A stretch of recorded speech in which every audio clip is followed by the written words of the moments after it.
Planting trees, planting hedges, planting woods, planting vines, taking care of the earth is for the future generations. It's part of our job. We will always take care of the earth now. I cannot do something else.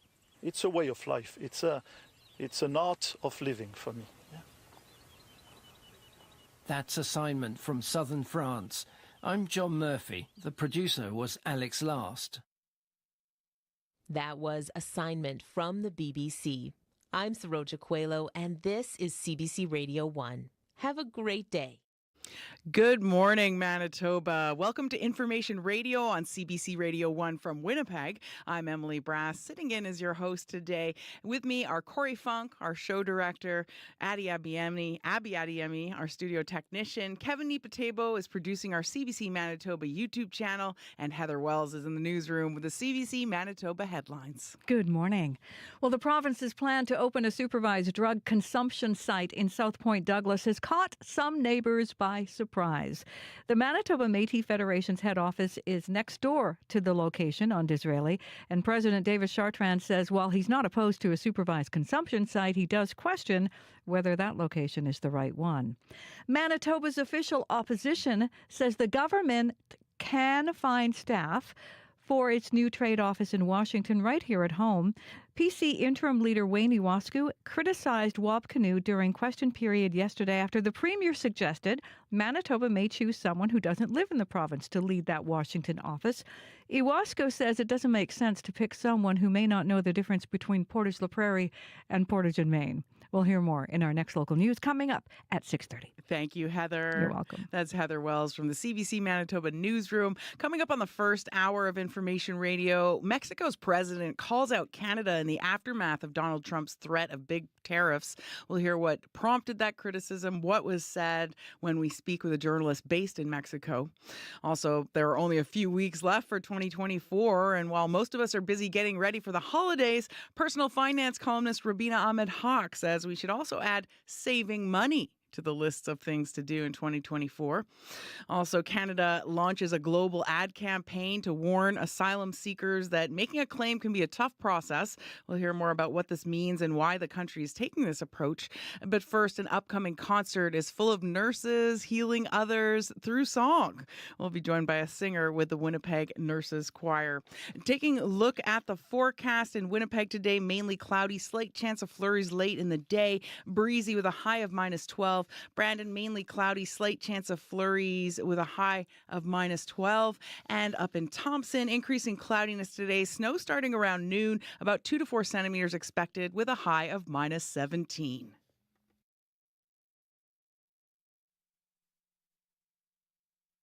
Today on Q with Tom Power. Alan Cumming is one of the most successful Scottish actors of all time. He starred in major Hollywood films, big Broadway plays, but he'll be here to tell you why he became fascinated by the story of a young gay man who leaves Toronto to go back home to rural New Brunswick in his latest film. I don't think it could get any more quiet. Why don't we keep yapping?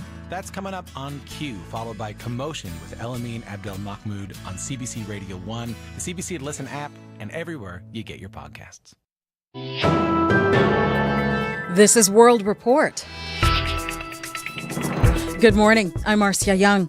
Brampton Mayor Patrick Brown testifies before MPs this afternoon. The National Security Committee is investigating claims India meddled in Canadian politics, including the federal Conservative leadership race 2 years ago. Janice McGregor joins us from our Parliamentary Bureau. And Janice, what could we learn today? Marcia, some MPs on the Public Safety Committee wanted to hear from Patrick Brown as well as other candidates in the last federal Conservative leadership race, even before last week's reporting from Radio Canada. The public inquiry into foreign interference, as well as last spring's bombshell report from the Special Committee of Parliamentarians who are cleared to read intelligence, both made general references to India meddling in the leadership campaign that Pierre Poilievre eventually won. But what sources told Radio Canada was far more specific. that volunteers were pressured to stop working on the campaign, that Brown's invitations to community events where he'd connect with diaspora voters were rescinded, and that representatives from India's consulate had approached the then chair of Brown's campaign, current Conservative MP Michelle Rempel-Garner, to strongly suggest it was not in her best interest to continue working alongside Brown. Now, Rempel-Garner categorically denies that she was coerced to step down from this campaign. A Conservative spokesperson has said that intelligence officials have not advised the party of any intelligence suggesting there was foreign meddling in the race. Poilievre has been offered an opportunity to obtain security clearance and read it for himself, but he has declined. What is Patrick Brown expected to say? Well, he originally declined the committee's invitation. In a public statement, though, after he was summoned to appear today, he said he doesn't have new evidence to contribute. He's concerned that his appearance was sought for political reasons. Brown has also said he has no reason to believe that foreign meddling altered the final outcome of the race, and that Justice Marie-Josée Hog's inquiry never contacted him. Because he never gave public testimony in that forum, this afternoon's 2-hour committee meeting is our first chance to hear his perspective in detail. All right, thank you, Janice. You're welcome. Janice McGregor reporting from Ottawa. New York police are still searching for the gunman who killed the United Healthcare CEO. Brian Thompson was shot outside a Manhattan hotel yesterday. Police are calling it a targeted attack. They are asking the public to come forward with information. My World Report co-host, John Northcott, is following developments. And John, what is the latest there? Marcia, police have a lot of clues, but some 24 hours after the deadly shooting, they're no closer to capturing a suspect. Early yesterday morning, the CEO of the largest healthcare provider in the U.S., a multi-billion-dollar corporation, 50-year-old Brian Thompson, on his way to a shareholders' meeting, was gunned down outside a luxury midtown Manhattan hotel. The suspect, wearing a dark hood and mask, ran away, later jumping on an e-bike and last seen in Central Park. Police say they've recovered a water bottle and a phone they believe belonged to the suspect. Both could yield clues to his identity if they're successful in unlocking the phone, and both could provide DNA evidence or fingerprints. A key to this investigation will be determining a motive. In speaking to CNN, law enforcement analyst John Miller had this to say. They're going to look at the personal stories, and they're going to focus on letters, desperate people who were denied care or tests, something that could have saved a life, who blame the company. So that gives you multiple universes of directions in terms of motive and suspect. From the very beginning, police have characterized this as an attack that was, quote, premeditated, pre-planned, and targeted. There have been suggestions that executives from United Healthcare may have been the subject of recent threats. NYPD are not commenting on some media reports that say shell casings found on the scene had the words deny, defend, and depose written on them. Thanks, John. Thanks, Marcia. John Northcott with me in studio. In Syria, rebel forces trying to overthrow President Bashar al-Assad are advancing rapidly. They launched a renewed surprise offensive just over a week ago. Today, there are reports they're engaged in fierce fighting around Hama. The key city is on the road between Aleppo and Damascus. CBC senior international correspondent Margaret Evans has the latest from neighboring Lebanon. The fast-paced advance on Syrian government forces by a collection of rebel opposition groups hasn't slowed since they captured the northern city of Aleppo over the weekend.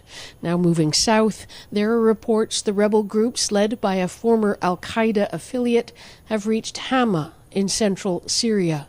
A respected UK-based watch group is reporting fierce clashes in parts of the city, and that government forces have called in airstrikes and helicopters dropping barrel bombs.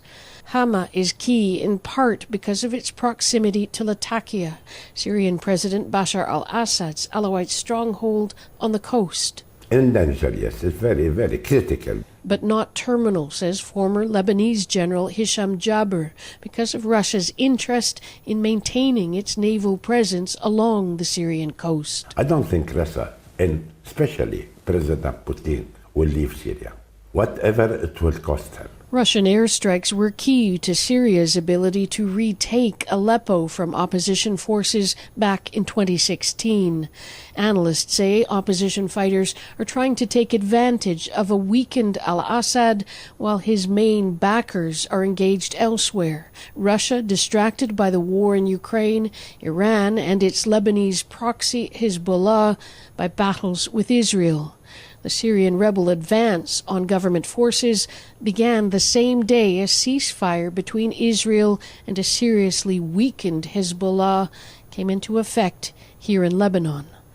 Margaret Evans, CBC News, Beirut. The South Korean parliament has begun hearings into this week's martial law crisis. 아니 국방부 장관이 미리 알려주지 않던가요? 예.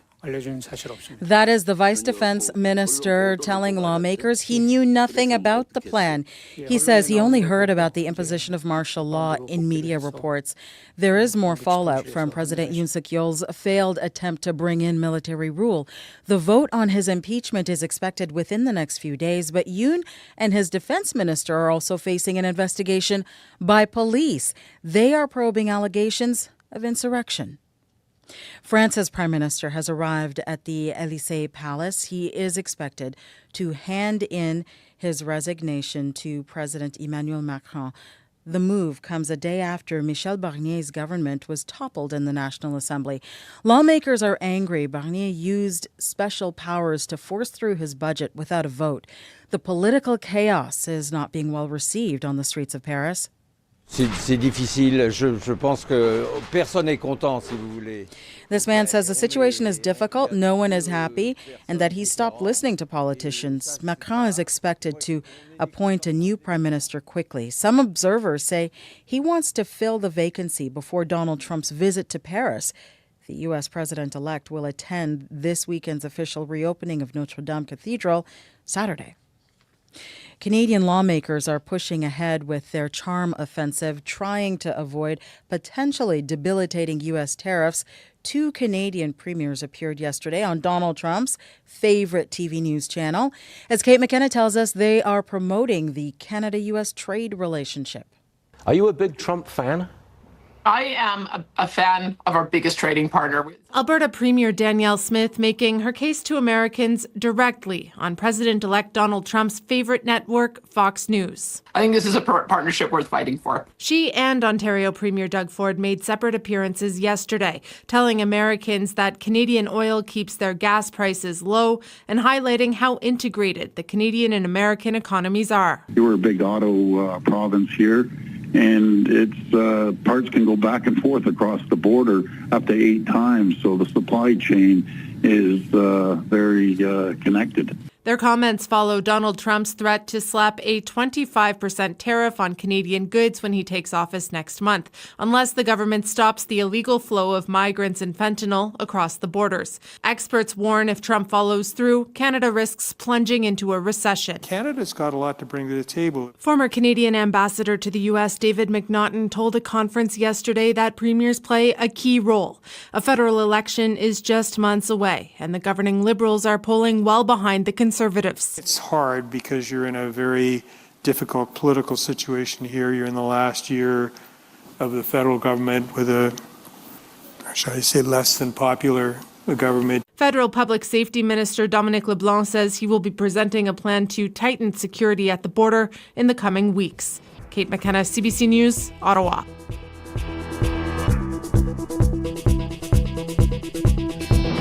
And that is the latest national and international news from World Report. News anytime. CBCnews.ca. I'm Marcia Young.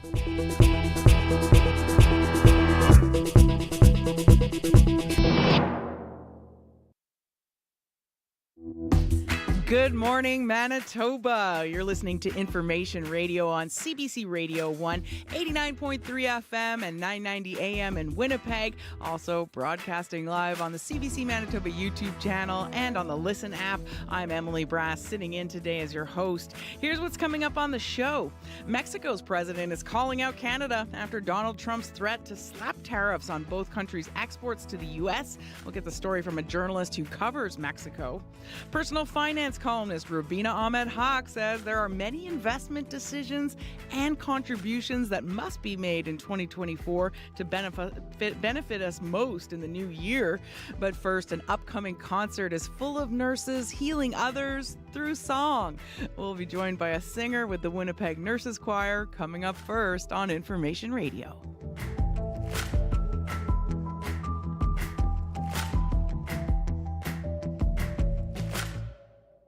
11 minutes after 6 o'clock, minus 19 and partly cloudy at the Winnipeg airport. Time for news headlines with Heather Wells. Good morning. Well, with only a few weeks left to go in the year, Manitoba has nearly doubled the number of homicides in RCMP jurisdictions compared to the year before. RCMP say there have been 55 homicides in Manitoba so far this year, nearly twice the 30 homicides and 3 suspicious deaths recorded in 2023. We're going to hear from a criminologist coming up. And tributes are pouring in for Winnipeg vocalist Mitch Funk. The former singer for punk band Personality Crisis, who you're hearing there, and a rock band Honest John died Monday of cancer at the age of 65. We're going to hear how he's being remembered coming up in our next news at 6:30. Thank you, Heather. You're welcome. That's Heather Wells in the CBC Manitoba newsroom. And in the control room is Abby Adeyemi. He's got a look at the forecast. Good morning, Abby. Good morning, Emily. How are you doing today? Oh, waking up still a bit, drinking my coffee.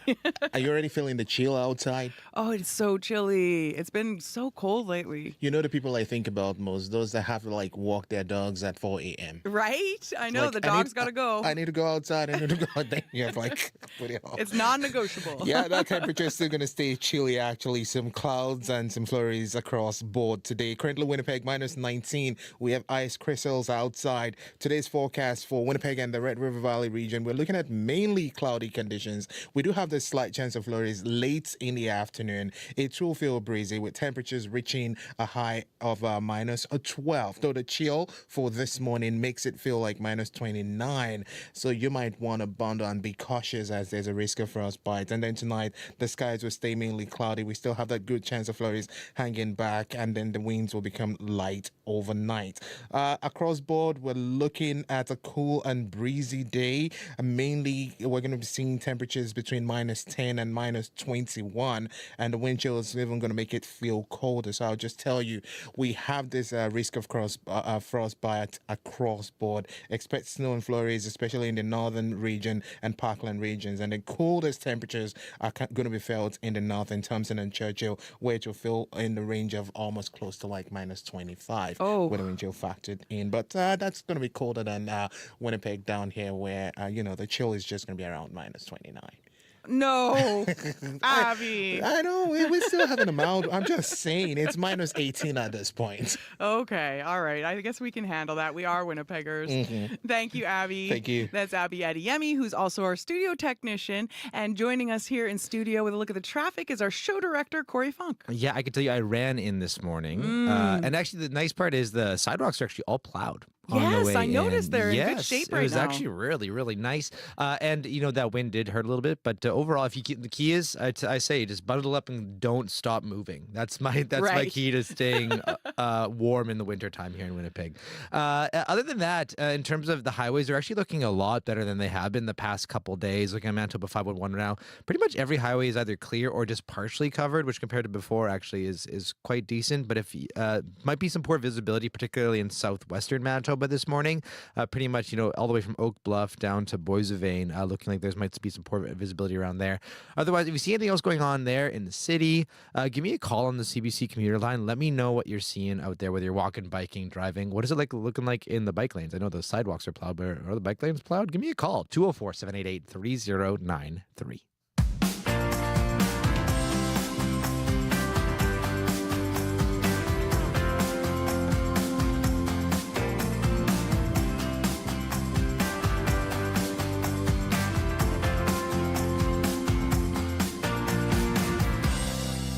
It's 6:15. You're listening to Information Radio on CBC Radio 1. I'm Emily Brass.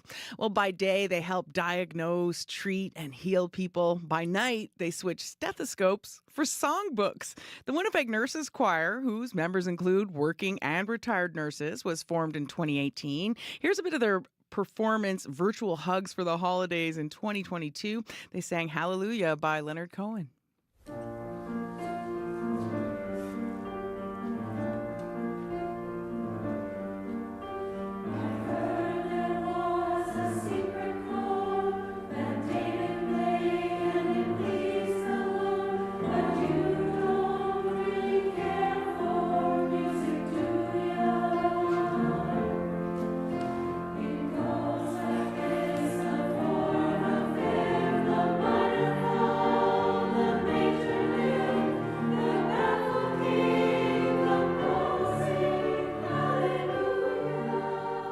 Just lovely harmonies. That was the Winnipeg Nurses Choir singing Hallelujah by Leonard Cohen. On Sunday, the choir will hold a special holiday concert at Westworth United Church. Kelly Thompson is a retired nurse and a singer in the choir. Good morning, Kelly.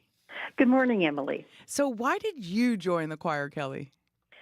I joined the choir through actually a friend. I've always enjoyed singing, and I had been part of church choirs in the past, but this was a really unique opportunity to join with a bunch of people that I have similar interests with aside from singing. Yeah, because you're all nurses. Is it kind of nice to be hanging out when it's just, for entertainment and fun as opposed to serious, saving lives and all the other things you guys usually do? Exactly. Yeah, I can imagine. So what do you love about singing with the group? Apart from the camaraderie, what do you like about a choir? It's very, very good for, I think, mental and emotional health to gather with a group of like-minded people and work together to produce a sound that is really, really good. And there's, again, the friendships that come out of it. We always like to say that you're 6 degrees separated from people, but you get a group of nurses together, and it's certainly a lot less than that. And you have more than 50 members right now. I guess do you think it's really speaking or resonating with nurses? I think so. We actually have 53 registered members, which is fantastic because, as you stated, we have a mixture of nurses that are still working and nurses that are retired.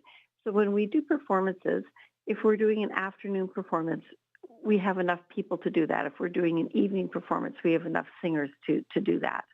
So it really, really works out well for us. Oh, yeah, that makes sense because of everybody working different shifts all the time. And we're exactly working shifts. Yeah. And so, nursing is a demanding job. Do you think that singing in a choir might help with stress? I think it does. I know it does. I think studies have proven it does. I think that even people, when you think about, okay, I got to go to choir practice Monday evening, and it's just listening to the weather report, and you think, oh my gosh, it's cold and tired. But you go, and you have a wonderful couple of hours with some terrific people. And I don't think there's a person that leaves the building afterwards and says, oh gosh, I wish I wouldn't have done that. Yeah, totally. Yeah, I can imagine. Absolutely. And what songs do you sing? Well, you played a little rendition of our Hallelujah, which is one of our favorites. And we have a lot of really good repertoire this year. We're singing Wonderful World. We have some terrific songs for Christmas. Solitude of Snow is one of my favorites. Song for Peace is another one. So we have quite a few. Route 66. Our director, Bill Quinn, picks out quite a variety of music for us. What song are you most excited for people to hear during the concert? I think, my favorite is Solitude of Snow, but I can't speak for everybody else, but that's my favorite. Oh my gosh, I don't know that one. I'm going to have to check it out. You have to come. Yeah, come and hear it, even better. And speaking of the concert Sunday, what should people expect? It's taking place at Westworth United Church, which is at 1750 Grosvenor. It's starting at 1:30. We don't sell tickets. We have donations, a silver collection at the door. And the collection this year is going to cancer care. Proceeds are not going to our Winnipeg Nurses Choir, but they're going to cancer care. And we also collect tin for a bin and support Manitoba Harvest at this time of the year. And we have some special guests with us this year, and we have the Retired Teachers Choir, whom we're looking forward to singing or listening to and meeting. Oh my gosh, how lovely. The nurses and the teachers together. I know. I love it. Combination. Sounds like a great event. Thanks so much for joining us, Kelly, telling us all about it. Oh, you're very welcome. Thank you for having me on, Emily. We appreciate it. Kelly Thompson is a retired nurse. She's part of the choir. The concert happens, as she mentioned, at Westworth United Church. That's at 150 Grosvenor Avenue on Sunday. It starts at 1:30. All proceeds going to Cancer Care Manitoba. And of course, you can bring a canned or non-perishable item for the bin for Harvest Manitoba. It's one of the most anticipated CBC music events of the year. Joy to the World, Euro Radio Christmas Music Day. Hi, I'm Paolo Pietro, and I'd like to invite you to join me as I take you to the concert halls and churches of Europe and to Montreal for classical holiday favorites. Sunday, December 22nd, starting at 9 a.m., 9:30 in Newfoundland on CBC Music. And on the CBC Listen app. For the full broadcast schedule, go to cbcmusic.ca/joy.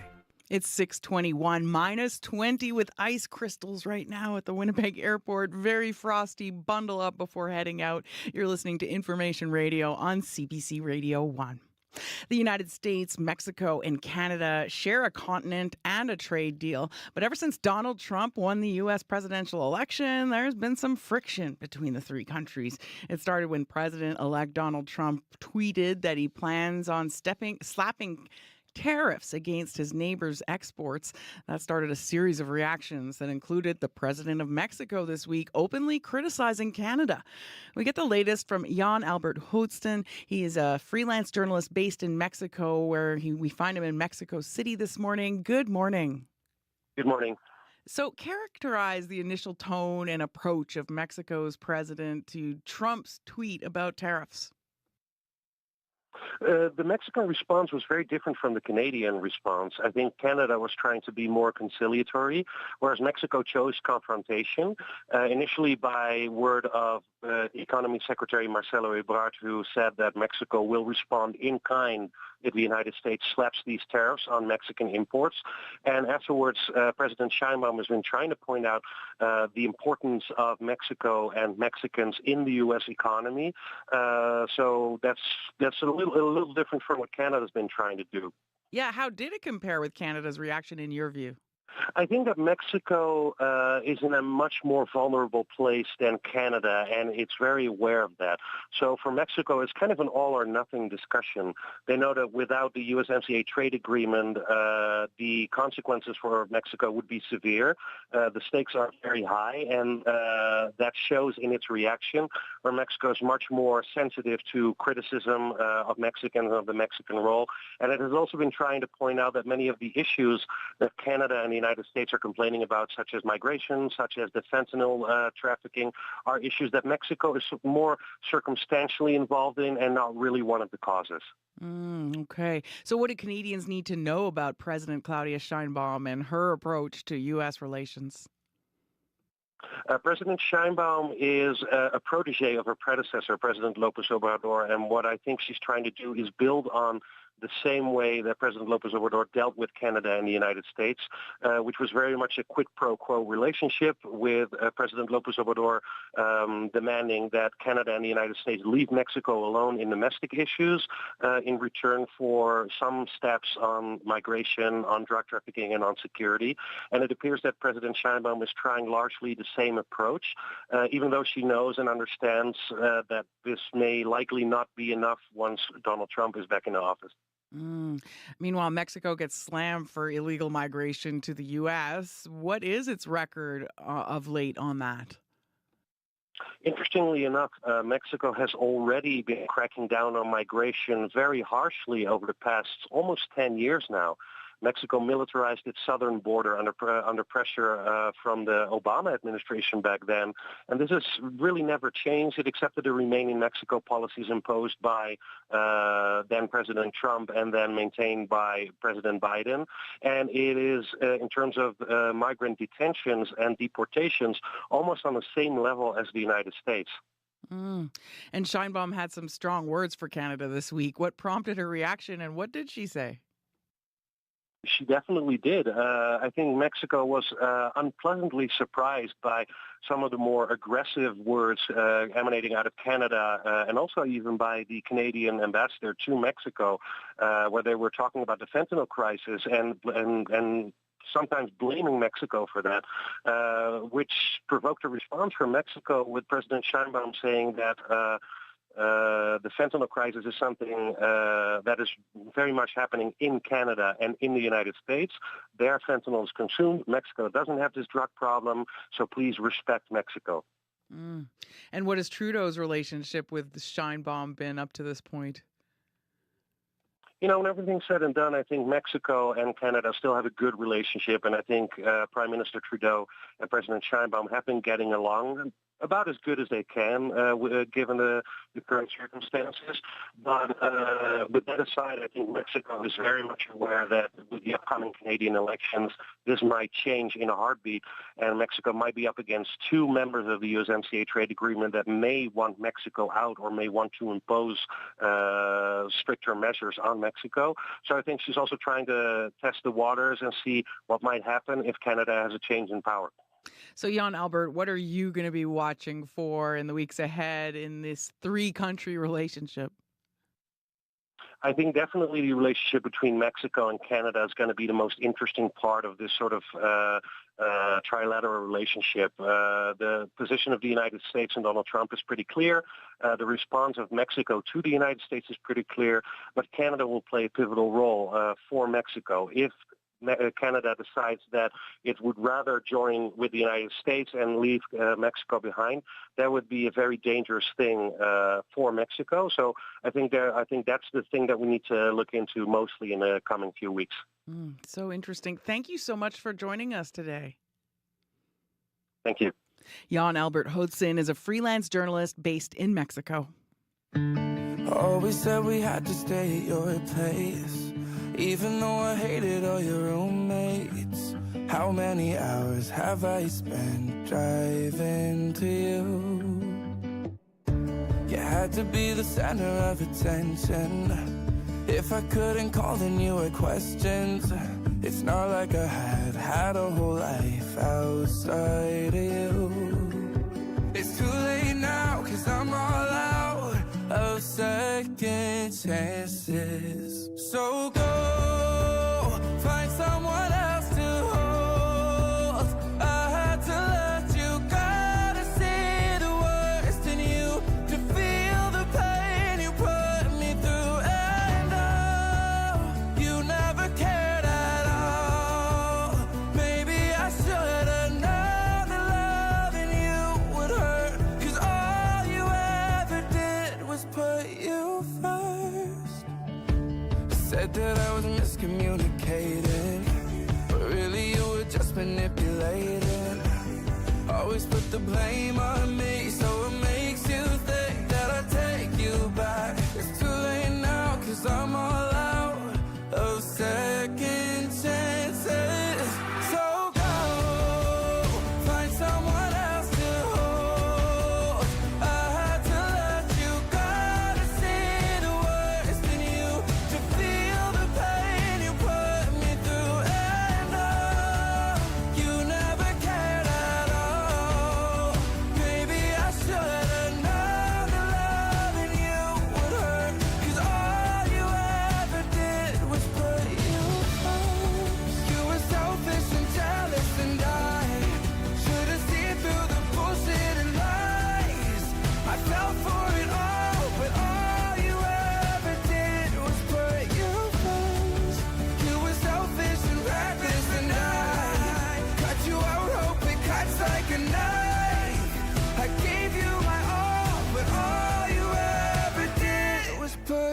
you first.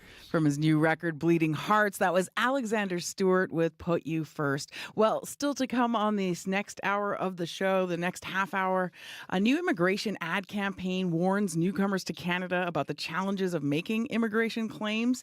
And Phil Dumont will join us from the business desk talking about Canada's inflation and how it might be down, but food prices are still expected to jump next year. The news is next. This is CBC News. Good morning. I'm Heather Wells in Winnipeg. At 6:30, it is minus 18. It's a frosty start to Thursday. It's going to be mostly cloudy today, chance of flurries. That northwest wind is going to switch to southwest this morning. A high today of minus 12, and then we start warming up overnight tonight. With only a few weeks left to go in this year, Manitoba has already nearly doubled the number of homicides in RCMP jurisdictions compared to the year before. In just the last week, there have been 4 homicides in areas covered by RCMP. That excludes communities with their own police forces like Winnipeg and Brandon.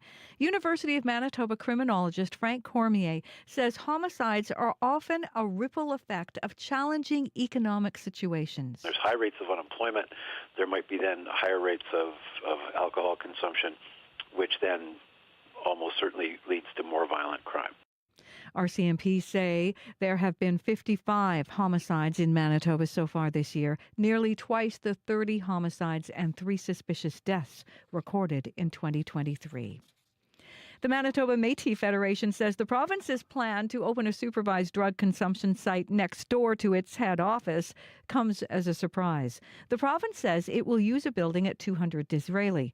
MMF President David Chartrand isn't opposed to a supervised consumption site. He supports the model used in Houston, which includes full wraparound services for homeless people. Just placing them inside somewhere is not the solution. That's not what the model that Houston everybody bragged about was all about.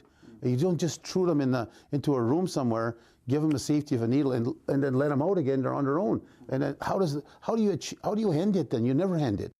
Chartrand also worries homeless people who use the site to warm up or to sleep will be labeled as drug users. He says the MMF did an environmental review of the building on Disraeli, and he believes it needs to be torn down. Manitoba's PCs are concerned by rising bed capacity rates at a rural hospital. St. Anne Hospital has seen the use of its beds rise sharply since fall of 2022, jumping from around 60% occupancy rate to more than 100% 2 months ago. The data comes from Southern Health.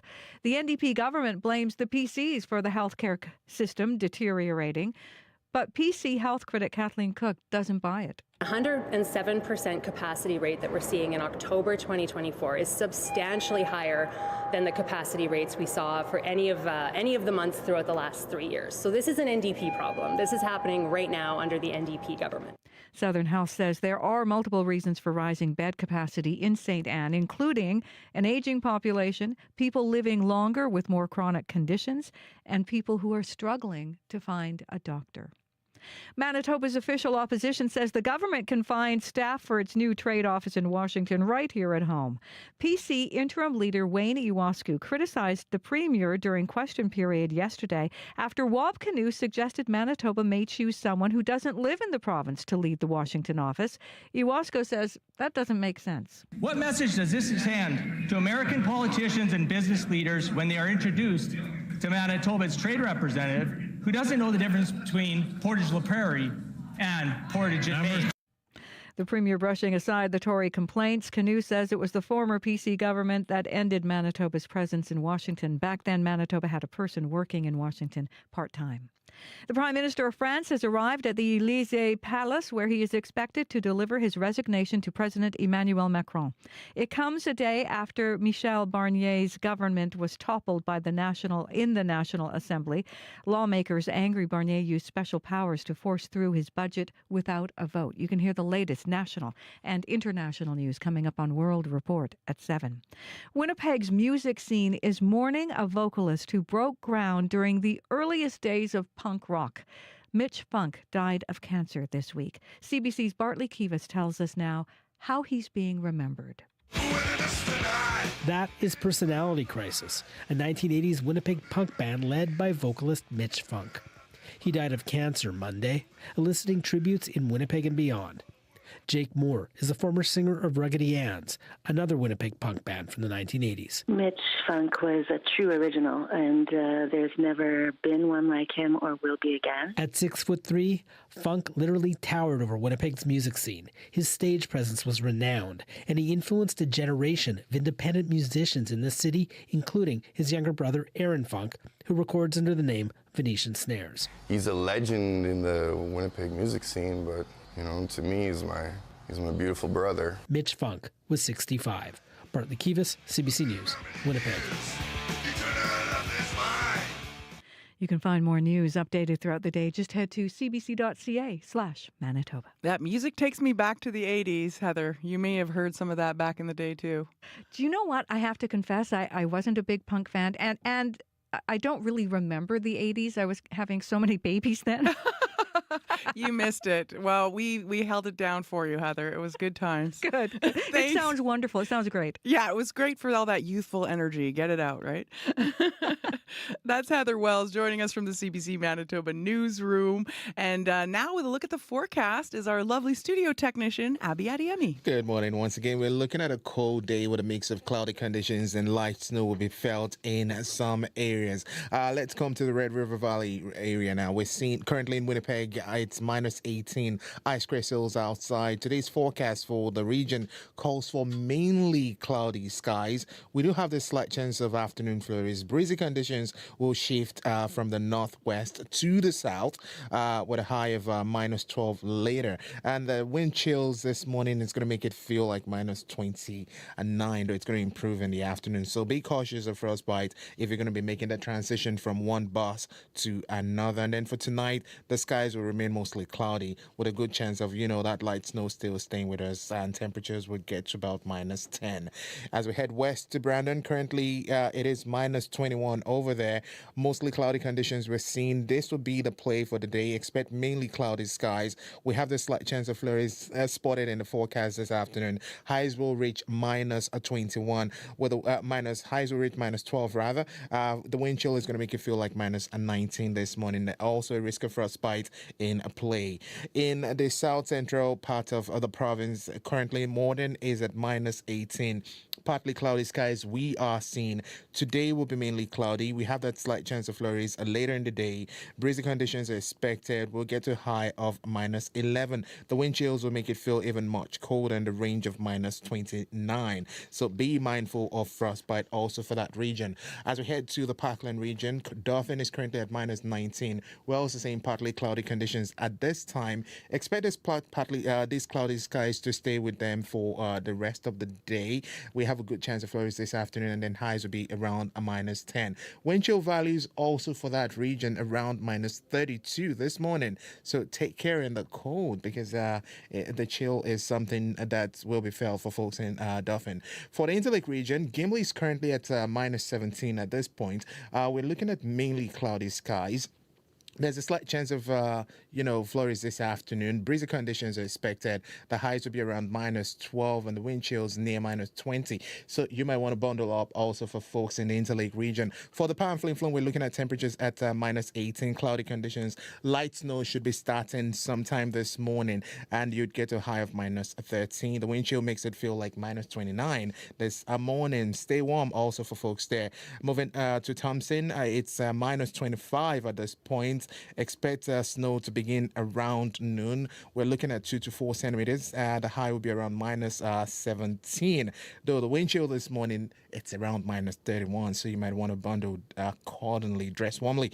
Further north in Churchill, we're looking at temperatures at minus 24.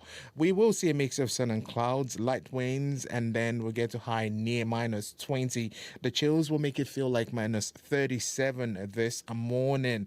I will also tell you to take care out there. So across board, we're looking at a cold day, cloudy conditions, a slight chance of flurries in most of the areas, but in Winnipeg, it's going to be mostly cloudy, and then we have a chance of flurries flurries later in the day. We're just looking at highs around -12, but the wind chill this morning is just what's in play for most of the regions. Yeah, that's the big weather story today. That wind chill, it makes all the difference. You got to bundle up for that. Yesterday was blowing snow. Today we have wind chills. Thank you so much, Abby. Thank you. That's Abby Adeyemi taking a look at the forecast from across the province for you today, and taking a look at the traffic across the city is Corey Funk. I'm already dreading picking up my kid from daycare. We walk home together because we're too close to drive really, but so it's a bit of a longer walk. But then when it's windy like this, like I still bundle him up and everything, but you still kind of feel it. But he's like, no wind. He hates the wind. Do you wrap his face so you only see the eyes? It's just his little eyes, and he likes to make snow angels. He still plays in the snow, but if you turn the wrong angle, you're always trying to like carry him at the right angle so he doesn't get wind in his face still. No wind. No wind. Yeah. That's how I feel when I go out there. Yeah, that's how we all feel. He just has the courage to say it. Out there otherwise though, things are looking okay. Haven't heard of any major issues. A reminder though that formal construction at Portage and Main started this week. It was pre-construction before this. Now it's construction. So that could mean some long-term closures on Main Street, Portage Avenue East. So if you have any updates on what you're seeing there, because those things are going to be kind of constantly in flux between now and, summer, give me a call. Highways are looking okay. Some poor visibility in southwestern Manitoba in general. But give me a call if you see anything else going out there, walking, biking, driving. Love to hear from you. 204-788-3093. That was Corey Funk. He's also our show director and our traffic specialist here on Information Radio. You're listening to CBC Radio 1 from Winnipeg. I'm Emily Brass. Well, it's time now for business news. Phil DeMont joins us from the CBC Business Desk. Good morning, Phil. I was listening to you talk about your old punk rock days in the 80s. Yes. I was thinking, because I was about 10 years earlier, and the reason I always liked punk rock wasn't the rock, but I grew up wearing flares and spread collar dress shirts with flowers on them. Oh, nice. So when punk rock came in, I start wearing stovepipe jeans and checkerboard shirts. It didn't get me any more dates, but at least I could dress more comfortably. Flares, I didn't like flares very much. Right? Like, because they were always like flipping around and hitting the other leg and getting in the puddles. And and you had those big the shoes with like big heels on them, and you clunked around like you were in a cartoon. Yeah, no kidding. Yeah, it was kind of like you were in Scooby-Doo or something. Indeed. So, Phil, overall, Canada's inflation might be down, but food prices are expected to jump next year. What's causing that? Yeah, a bunch of factors, some weather-related, some government-related, but overall you can expect to pay about $800 more for your groceries next year. That's according to the 2025 food price report. Comes out of Dalhousie University and the Universities of Guelph, Saskatchewan, and UBC. It's kind of a collaborative effort. All told, family of four can expect to pay almost $17,000 for victuals next year. That's an increase of 3 to 5%. Now, 2024 so far, food prices up about 2.5%. So you're really talking a doubling of the rate of inflation for food next year. Different reasons because you have different commodities. Beef prices, for example, in Canada, the U.S., hitting record levels. Increased demand's one thing, but also drought conditions out in the prairies and in the U.S. South have cut herd sizes, so the supply's down. You look at El Nino, you get that every year now. It hurt Indonesia's palm oil crop. Well, what that's done is drove up vegetable oil prices 25% this year. In fact, the United Nations Global Food Price Index, highest level since April 2023. So you're starting from a high level already. Then you've got Donald Trump's proposed tariffs. Now, Americans get about 70% of their vegetable imports and 50% of their fruit imports from Mexico. No surprise there, it's next door. But the proposed 25% to 100% tariffs on Mexican goods probably will drive up food prices for those commodities going into the U.S. And the knock-ons, processed food, etc., they'll drive up prices here as well. Okay. Well, meanwhile, there are new international rules out for stopping money laundering. What does that mean for Canada? Right now, we're probably the canary in the coal mine on how these new global anti-money laundering rules will work, but it's our own fault. There's an international task force known as by the initials FATF or FATF. The FATF committee came up with the stricter rules to combat illegal money laundering through national financial institutions. Canada is slated to be the 6th country to have its banks' business practices assessed according to the new rules, but it's the second one of the group of 7. to come under the regulatory microscope after Italy, that's a sign that they're concerned about our checks and balances in this area. We first got looked at in this area back in 2016, and at the time we were considered not bad for getting after illegal money transfers. That turned out to be overly optimistic. Canada, as much as $110 billion in illicit funds gets laundered through this country annually, and two banks, Royal and TD, recently were hit with big fines from U.S. regulators for not monitoring illegal money flows sufficiently. Canada's evaluation process in this is going to start next December, and a failure would land Canada on the committee's grey list, and you don't want to be there. And now a story that's probably freaking a lot of travelers out. Air Canada plans to ban carry-on luggage for cheap flights. What's going on there? Yeah, it's the latest pay-as-you-go fee for Canada's biggest airline. Starting in January, if you buy a cheap ticket for an Air Canada flight, you won't be able to take on those big overstuffed duffel bags or those kind of carry-on luggage. Instead, you'll have to check the larger bags, $35 for the first one, $50 for the next carry-on. And also, if you want to change seats and you have a cheap ticket, it'll cost you. Air Canada tried to bring in that policy earlier this year, but it dropped after a big customer backlash. Canada's biggest airline says it's only putting policies in place that other carriers already have. In June, WestJet brought out an ultra-low fare with costly add-ons. Customers long complained about all the extra fees for food, checked bags, that drive up the price of an airline. And Air Canada brought in about $2 billion in cash from add-ons in 2022, up 50% from a couple of years ago. Same story in the U.S. The five biggest airlines down there collected between 2018 and 2023 more than $12 billion in seat change fees and $25 billion in checked bag charges. The old days, everything was involved, one price for everything. Now you got all the decouplings, but the trouble is, you buy a $200 ticket and it's $300 by the time you get everything figured out. Sure adds up. Yeah, so what's happening in the market so far, Phil? Right now, a lot of political upheaval. So France's government got ousted. That market's up a bit, as is Germany. South Korea's government's in some trouble. Nikkei in Japan is up. Hong Kong's down a percentage point. Oil's down 8 cents, $68.46 a barrel. Gold's down a toonie, $2,674 U.S. an ounce. And the Canadian dollar, it's up slightly, 71.11 cents U.S. Thank you, Phil. Thanks, Emily. That was Phil DeMont from the CBC Business Desk.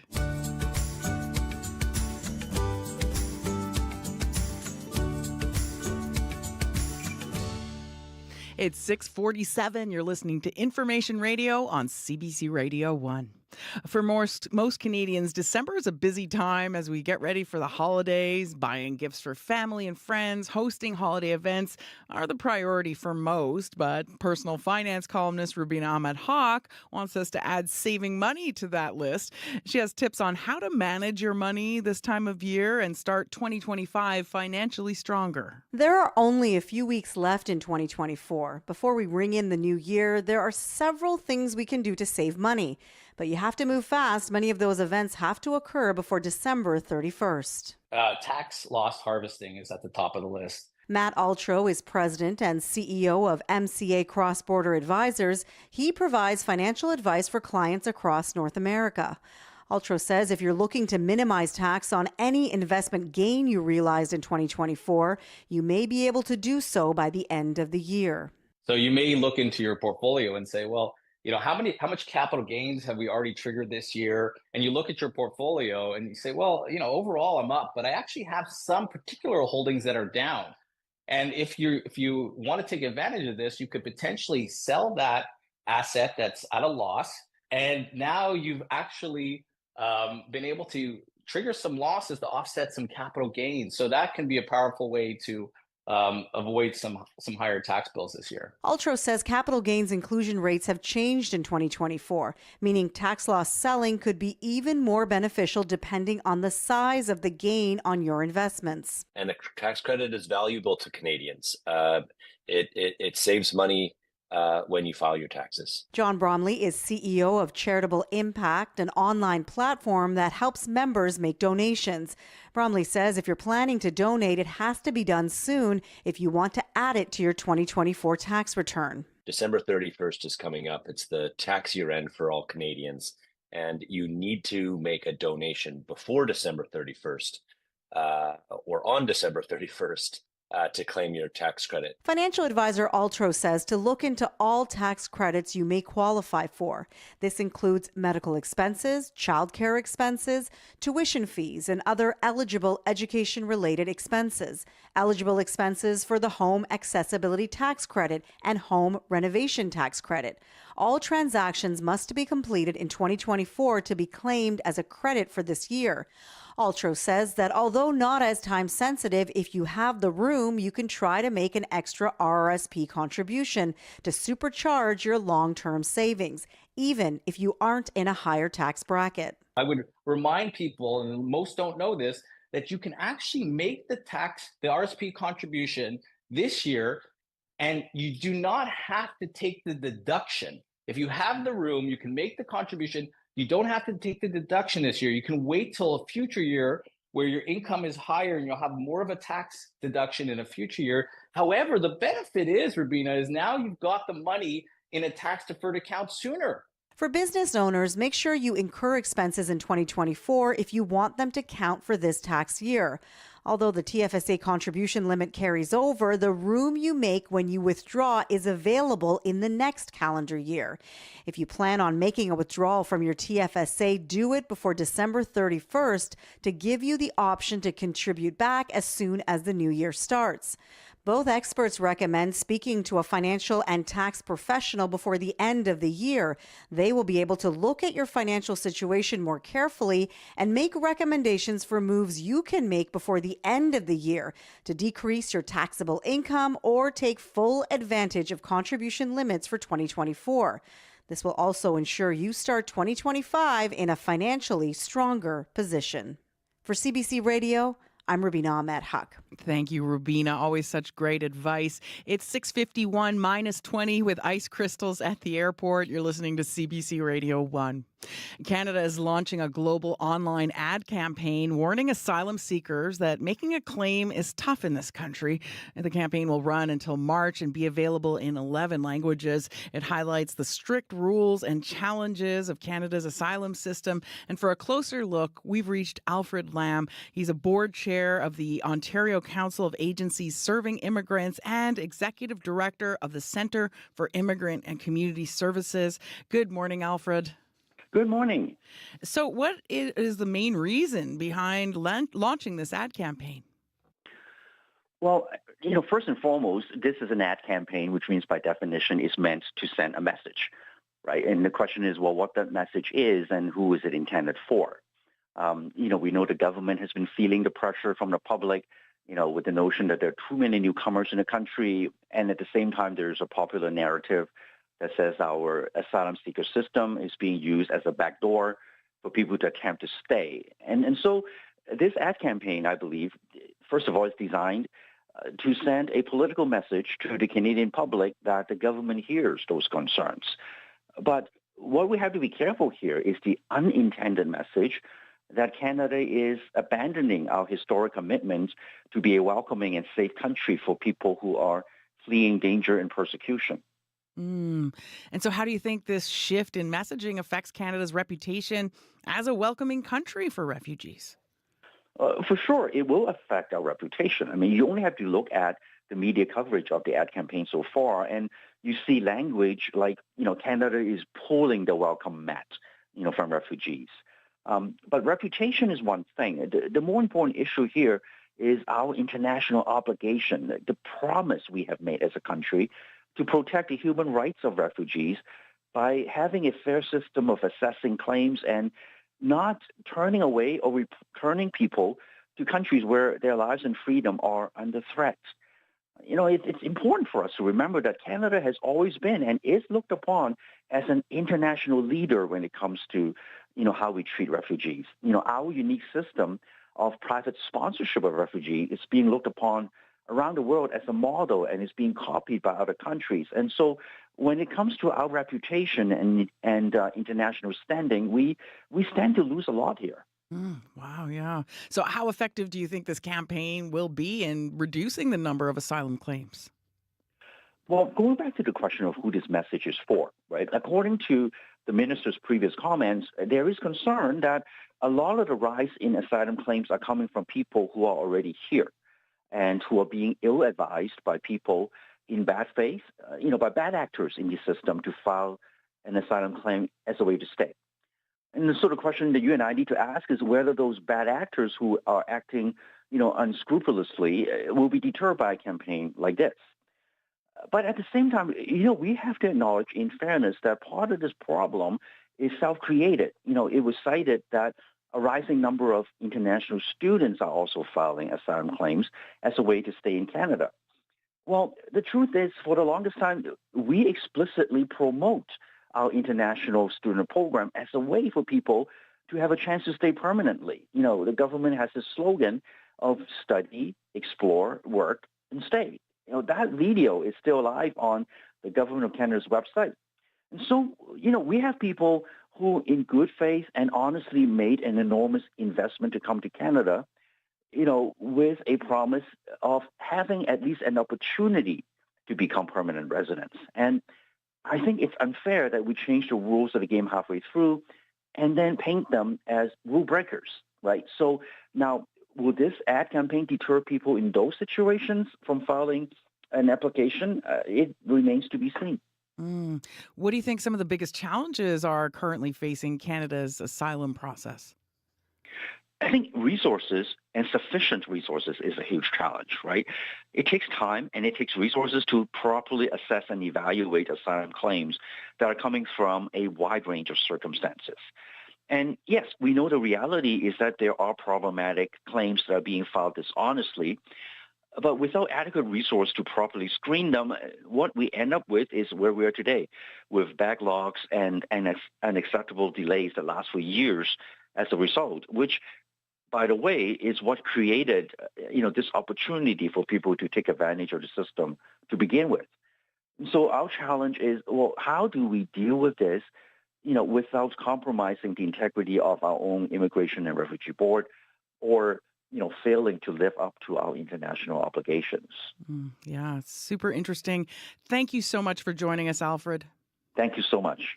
Alfred Lam is board chair of the Ontario Council of Agencies Serving Immigrants and executive director of the Centre for Immigrant and Community Services. Well, joining us now with a look at the news headlines is Heather Wells. Good morning. Well, the province's plan to open a supervised drug consumption site in South Point Douglas has caught some neighbours by surprise. The Manitoba Métis Federation's head office is next door to the location on Disraeli. President David Chartrand isn't opposed to a supervised consumption site, but questions whether that location is the right one. And the St. Anne Hospital is filled beyond capacity. And the progressive conservative health critic wants to know what the NDP government is going to do about what she says is an ongoing crisis. Those stories and more coming up in our next local news at 7:30. Thank you, Heather. You're welcome. That's Heather Wells from the CBC Manitoba newsroom. Taking a quick look at the weather right now for today in Winnipeg, mainly cloudy, slight chance of flurries late this afternoon. It's going to be breezy with a high of -12, and that wind chill today is the story. It's going to feel very cold, and there's a risk of frostbite if you're out there a long time, so bundle up. In Brandon, mainly cloudy, slight chance of flurries this afternoon, light breeze with a high of -12, and in Thompson, increasing cloudiness today with snow starting around noon, 2 to 4 centimeters expected with a high of -17. Well, it's just getting started out there on the roads, but if you see anything in traffic, please give us a call. The number's 204-788-3093. We'd love to hear if you're seeing anything that's slowing you down, or even if you're having issues walking or biking, let us know. Well, still to come in the next hour of the show, getting a holiday hamper can be a big help, but for clients with celiac disease, a lot of foods in those free care packages are a no-go. So a local group is changing that. We'll hear more on that. And you're probably familiar with the Filipino language Tagalog, but you might not have heard of Baybayin. We're going to speak to a Winnipegger who's learned the ancient script and is now teaching it to others. You also might be seeing more police this week at the malls. It's an effort to curb crime and increase safety. We're going to hear more about that. And of course, later in the next hour, it's been a sad week for fans of Canadian punk music, especially here in Winnipeg. Mitch Funk, a member of the Honest Johns and Personality Crisis, has died. And we're going to hear more about how he shaped Winnipeg's punk scene.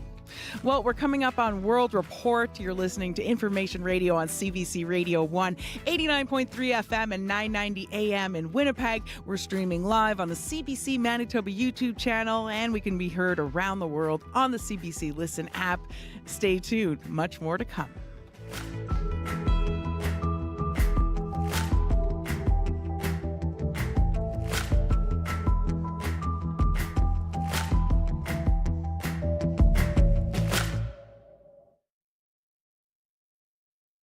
Today on The Current. It was like pulling teeth. It was not something that she felt she needed to do.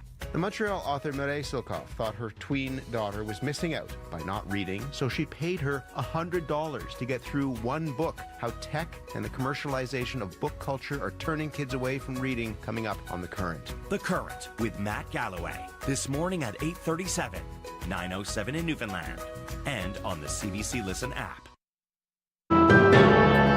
This is World Report. Good morning. I'm Marcia Young.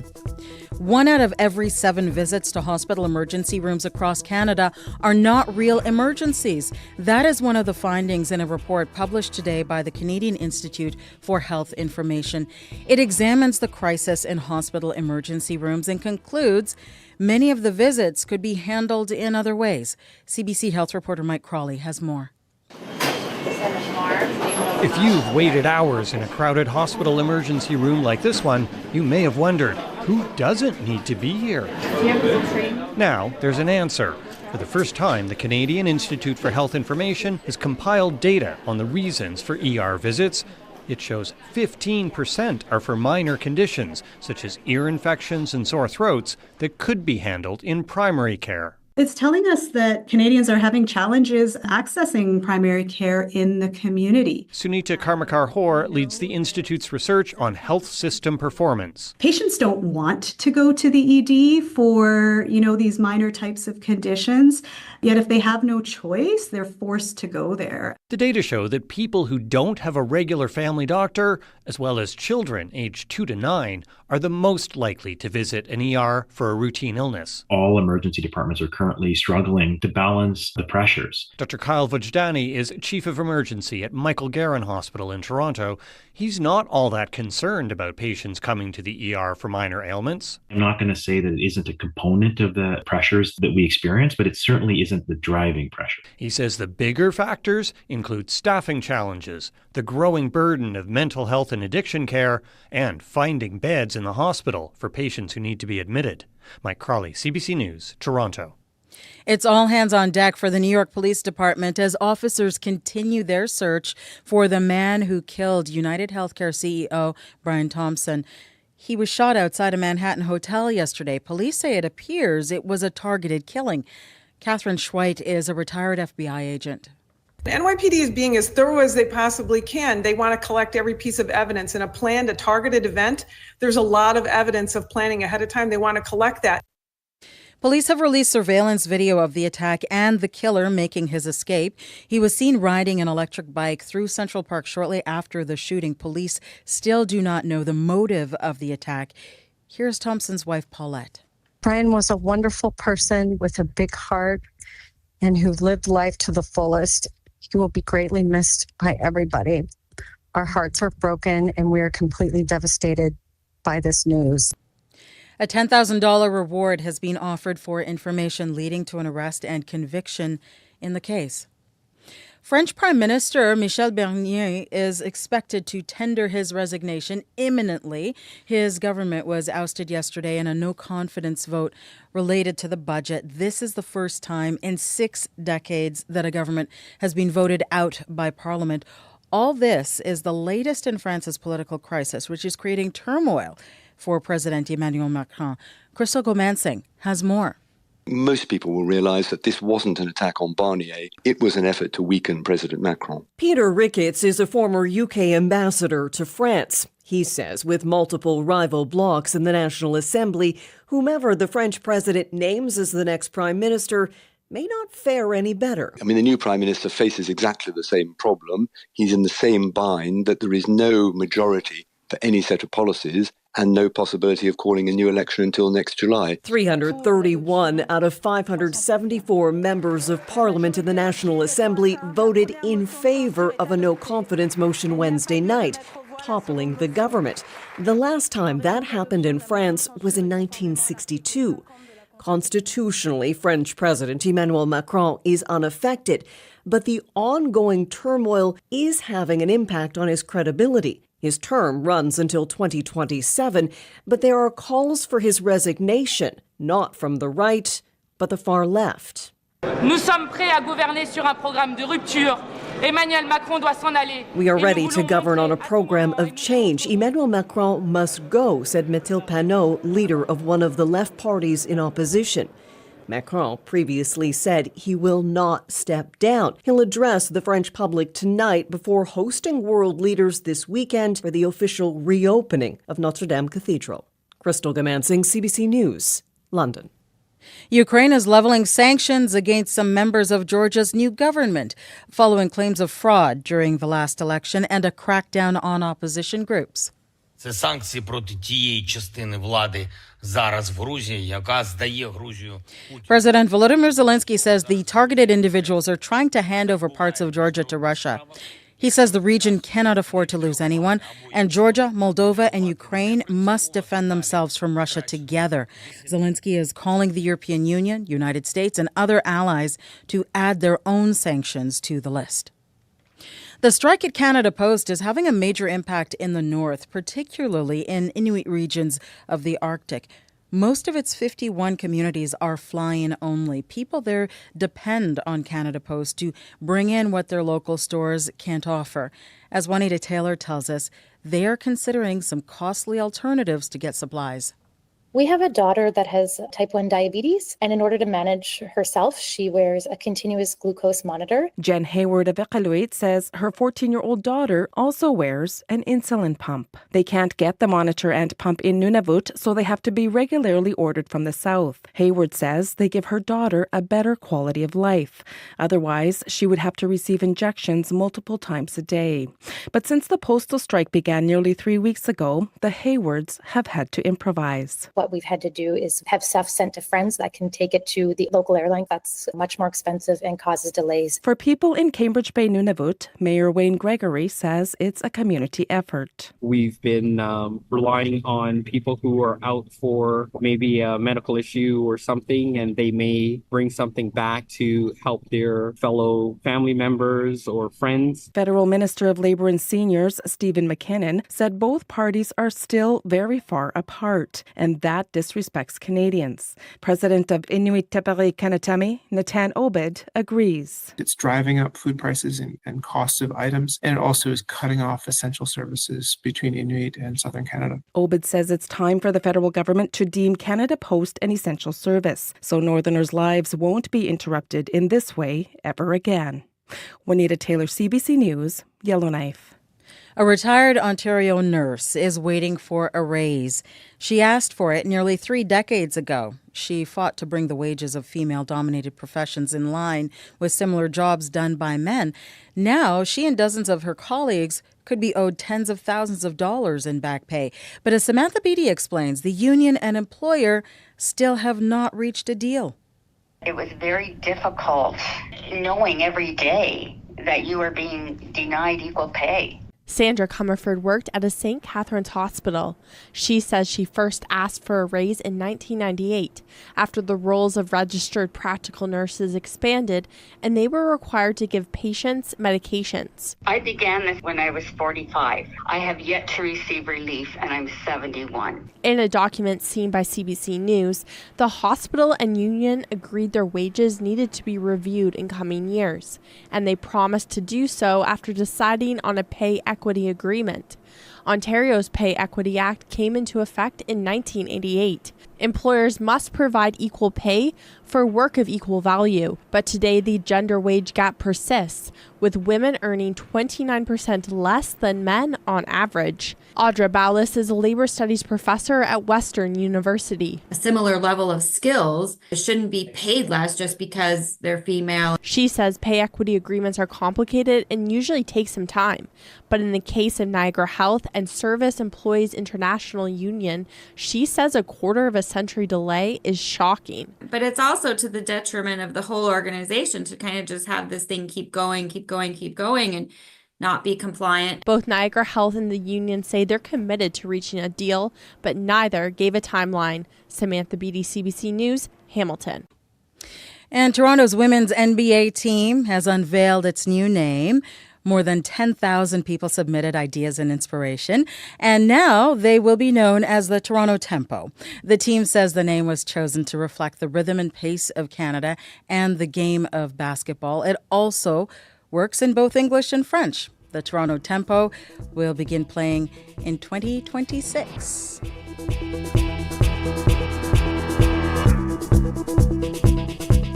That is the latest national and international news from World Report. News anytime, cbcnews.ca. I'm Marcia Young.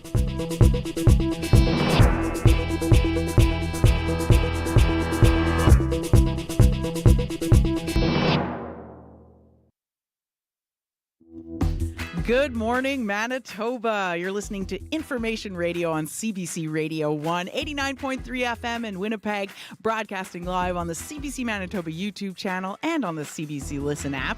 I'm Emily Brass, filling in today as your host, and it's a chilly one out there, minus 21 with ice crystals right now at the airport, so you're going to want to bundle up. Here's what's coming up on this hour of the show. You're probably familiar with the Filipino language Tagalog, but you might not have heard of Baybayin. We'll speak with a Filipino woman who's dedicated to preserving the ancient script. Cash or card? That might be a question of the past, at least for one Winnipeg storefront. We're going to hear more as police have an effort to curb crime and increase safety during the holiday shopping season.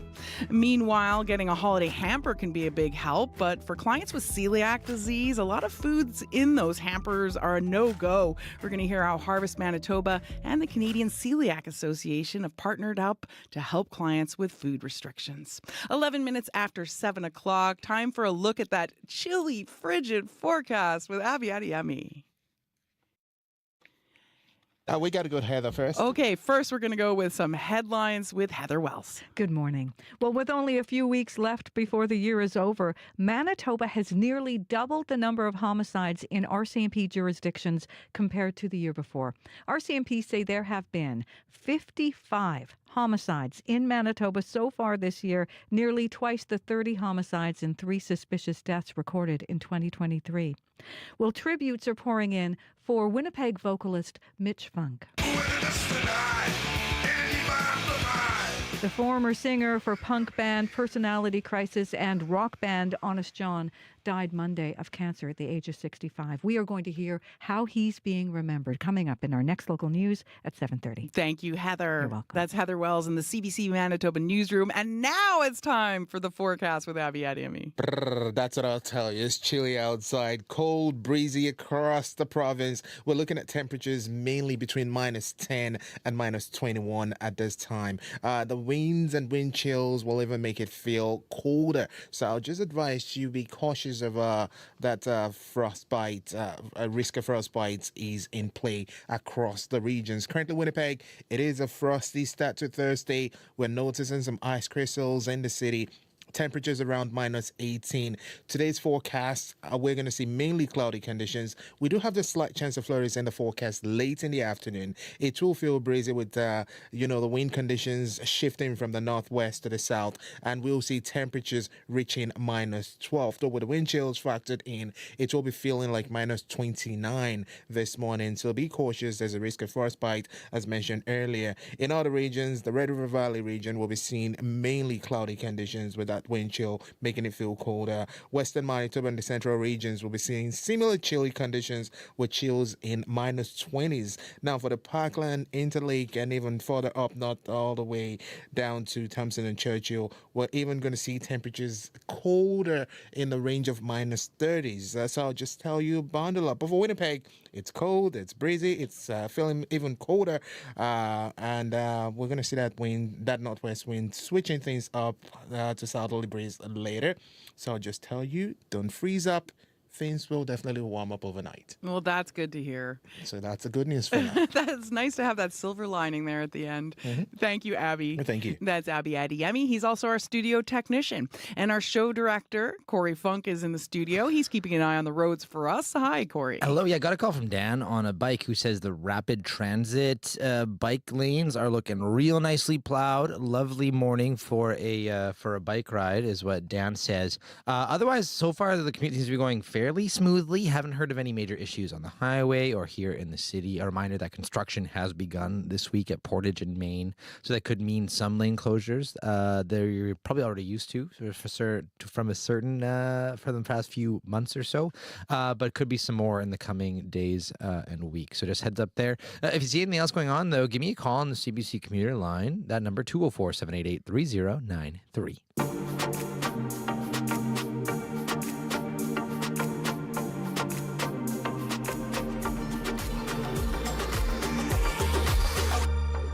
Quarter after 7, you're listening to Information Radio on CBC Radio 1. I'm Emily Brass, filling in today as your host. Pasta, bread, crackers, those are items traditionally found in a free holiday hamper, but those glutinous foods don't sit very well for people with celiac disease. People with celiac and who are also on a tight budget, they could be forced to decide between going hungry or getting sick. 2 local groups have found a solution: gluten-free food hampers. Manitoba Harvest has teamed up with the Manitoba chapter of the Canadian Celiac Association to supply gluten-free hampers. Krista Dubeski is president of the local chapter of the Celiac Association. Hi, Krista. Hi, good morning. So how did this hamper program get started? Well, we had a relationship with Harvest Manitoba for years prior to the pandemic, and we would have our in-person support meetings, and people would bring gluten-free food for the food banks. And ultimately what happened was we found out during the pandemic that they had stopped sorting for gluten-free. So as a result, we reached out to Harvest to see what we could do in supporting those who require that gluten-free diet. And we started packing hampers. And so in 2021, in February, we started getting ourselves organized, and we started packing hampers. And since then, about every 4 to 6 weeks, we are packing hampers. And to date, it's about 2,200 hampers we figured that we've been packing in conjunction with Harvest. So they supplied us with some freezer space to store bread for us, which is important, and it's very expensive. And it doesn't have the same sort of shelf life as regular bread. So that has been indispensable so that individuals are able to get a hamper if they have celiac disease through Harvest Manitoba across Manitoba. So wow, that's quite a few hampers. How do you get them to the people who need them? So individuals can make the request through our webpage. We have a link to Harvest Manitoba, and then they fill in. They can do it by phone or by email, making that special dietary request that they need a gluten-free food hamper to be supplied to them, and then it'll get transported out by Harvest. We pack them beforehand. So, And often food banks see more demand around this time of year. Do you also see more demand for the gluten-free hampers? Most certainly. It is after Christmas that we really see our uptick happen. So we've been kind of monitoring this since 2022, when we really became a regular thing with us. And we see January, February tend to be the months where we get more requests for those hampers coming through. We pack more during that time. Okay. And what kind of special care does the team put into packing these hampers to, make sure they're safe for people with celiac disease?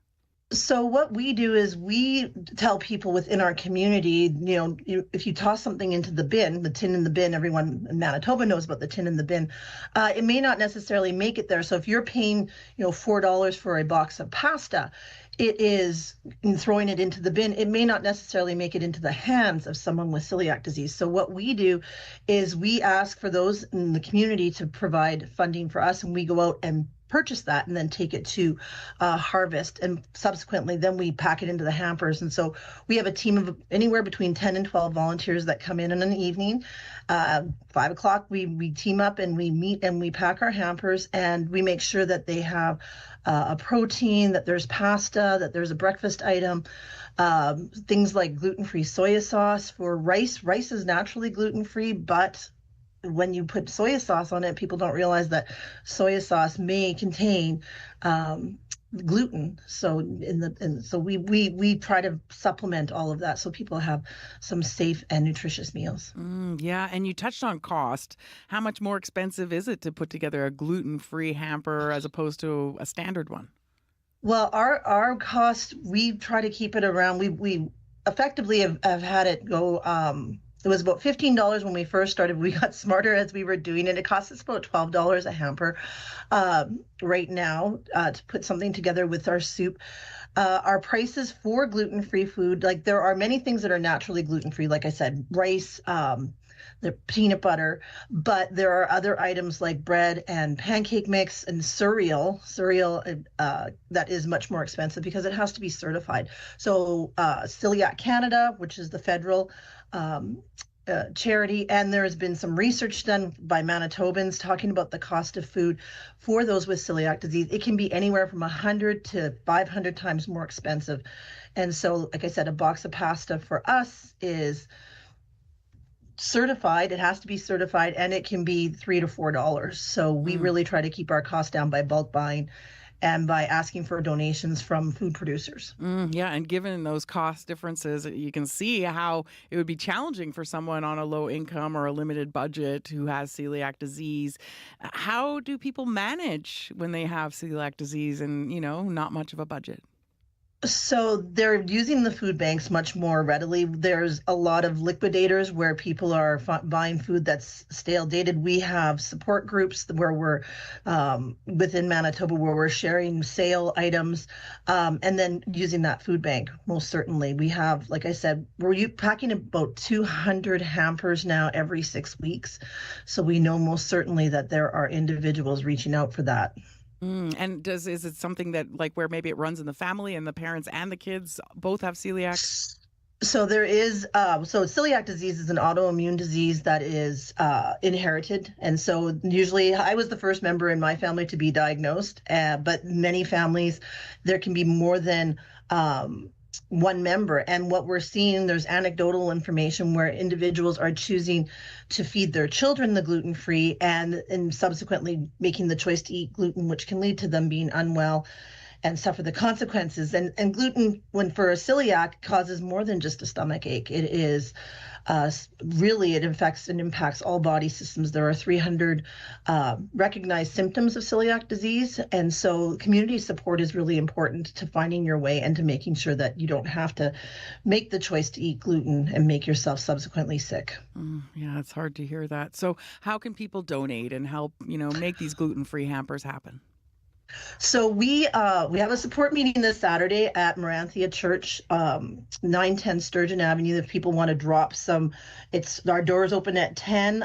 We have a speaker that's coming in. Actually, she's beaming in via Zoom to do a pastry demonstration, gluten-free pastry demonstration, how to make pastry for pies. And our doors close about 1 o'clock on that. So from 10 to 1, people can drop off a non-perishable gluten-free food item. Also, we have on our website, we have our Season of Charity campaign that's starting where we're asking for donations, financial donations. If you could support by giving us a $12 to cover a hamper, that would be wonderful. So you can go to our website and find how to donate there. Our goal is to try to cover our costs for the year, which is about $6,000 for these hampers that we've worked it out to be. So you can do it through Canada Help's website. You can write us a check, but with the mail, it might make it a little bit difficult so that it may not get to us before the end of the year to get your tax receipt. And we use PayPal too. So we do have a PayPal giving account if you want to transfer it that way. Okay, great. Well, thank you so much for joining us and good luck. Thank you so much for having us. We really appreciate you telling our story and being an ally for us living with celiac disease in Manitoba. That's Krista Dubeski, president of the Manitoba chapter of the Canadian Celiac Association, and it's hosting a potluck dinner on Saturday. For more information about the hamper program or the potluck, go to manitobaceliac.com. This winter, help us make the season kind by supporting Harvest Manitoba. I'm Vince Barletta, CEO of Harvest Manitoba. All it takes is one can of food, $1, or even 1 hour of your time. Join CBC as we donate a day of programming in support of Harvest Manitoba December 6th. Find ways to give to Harvest Manitoba at cbc.ca/kindmb. And that show is coming up tomorrow, Make the Season Kind broadcast day. You know, hunger doesn't take a holiday. And over 50,000 Manitobans visit a food bank every month, including families, children, infants, and seniors. And your donation can make a real difference. Here on Information Radio, we're also going to have a lot of fun with the show. We're going to have the Sisler High School Jazz Choir led by Carolyn Boyes. Steve Bell, the wonderful musician, will be on the show discussing his holiday traditions and music, as well as giving us a performance. And we're also going to have Connor Dara. He's a talented musician, incredible pianist, and he's going to have live performances. And we'll hear an inspiring story about his journey as well. And then the fun continues with Radio Noon. Guest host Corey Funk is going to speak with the musician Diaphany. He's also going to talk about how music can inspire kindness and share stories of local community support. And then on Up to Speed with Faith Fundal, it's going to kick off with a performance by Slow Spirit. Oh, that's going to be so great. That's a unique blend of musical genres. And then the day will wrap up with Burn Stick, a duo that brings a soulful and culturally rich perspective to their music. And of course, we're going to be taking donations. And I'll tell you the address now, so you've got it in mind for tomorrow. That's at cbc.ca/kindmb. And you can also drop off non-perishable food if that's better than making a monetary donation. But you do that directly to Harvest Manitoba. You can drop by there. Well, it's 7:25. You're listening to Information Radio on CBC Radio 1, 89.3 FM and 990 AM in Winnipeg. We're also live on our CBC Manitoba YouTube channel and on the CBC Listen app. And still coming on this hour of the show, we'll learn about Baybayin and speak with a Filipino woman who's dedicated to preserving that ancient script. We're also going to hear about having more police this week at the malls. That's in an effort to curb crime and increase safety during this busy shopping season. And also, it's been a sad week for fans of Canadian punk music. Mitch Funk, who's a member of the Honest Johns and Personal Crisis, has died, and that's still to come on the show. Well, now it's time for some sports news. Scott Reguer joins us from the CBC Sports Desk. And how are you, Scott? I'm well, thanks, Emily. Good. So we're going to begin with hockey. What are your thoughts on Canada's roster that was named yesterday ahead of the Four Nations Cup tournament? Well, pretty strong Manitoban contingent, Emily. Four players with connections to the province, most obviously Josh Morrissey, the Jets defenseman. The other three, Winnipeggers Mark Stone and Seth Jarvis, as well as Travis Sanheim, who is from Elkhorn. But back to Morrissey, this will be his first taste of best-on-best international hockey at a senior level. He broke into the league in 2016, right as the NHL pulled out of Olympic participation. While he said it will be an honor to wear the maple leaf, he told The Sun it will be bittersweet since teammate Mark Scheifele was among the notable Canadian snubs yesterday. Two other Jets involved in the tournament, Kyle Connor and Connor Hellebuck. Both will suit up for the U.S. Morrissey said it's going to be strange to line up against a couple of players he's spent his entire career with. As for the Jets themselves, they're back in action tonight in Buffalo against the Sabres, a 6 o'clock puck drop for that one. Okay, so let's move over to the PWHL, where the league's brightest young star did her talking with her stick last night. Tell us what happened, Scott. Yeah, that would be the first overall draft pick, Sarah Fillier, Emily. She scored her first 2 PWHL goals last night in New York's win over Montreal. New York captain Micah Zandy Hart was asked whether she's gleaned anything from what she's seen from Fillier. I don't think I've learned anything I don't know yet anyways, but I'm excited to keep playing with her, obviously. I've played with her on the national team for quite a while now and played against her for a long time. But yeah, I've said it before, she's one of those players that as a D, I don't like playing against because it means I got to be aware every time she's on the ice. But as her teammate, I love being on the ice with her and competing with her, and you saw why tonight. Yeah, it's early. Only 2 games played by each of the teams so far, but Fillier leads the league in scoring with 5 points, and I would not bet against her holding that same position when the regular season eventually wraps up. Yeah, and so finishing with soccer, where Canada's new Women's Pro League shared some big news yesterday. It did, Emily. The Northern Super League, which begins play next year, provided details about one of its key sponsorships. It's with Canadian Tire and is called the Home Field Advantage Program. So this is a multi-year, multi-million-dollar partnership that's going to support players as they settle into their new environments, helping find and subsidize housing, sure to be part of that. Playing in an expensive city like Toronto or Vancouver could see players left with little in the way of disposable income after they've paid their rent. Former national team goalie Stephanie LeBay, who's now the sporting director of the Vancouver Rise, says these sponsorships work both ways. That was one of the hardest things that I had as an athlete, was to really try to build those partnerships. It's one thing to be here once a year and do a photo shoot and hooray, this is awesome, but to actually build something over time and have access for brands to be able to actually access these athletes consistently, as well as for these athletes to build that relation and connection to community. It's a fantastic experience for them, and they are so excited for that opportunity. That is Steph LeBay. The Northern Super League, get used to that, begins play in April. Exciting stuff. Thank you so much, Scott. You betcha. That's Scott Regehr from the CBC Sports Desk, and the news is next. This is CBC News.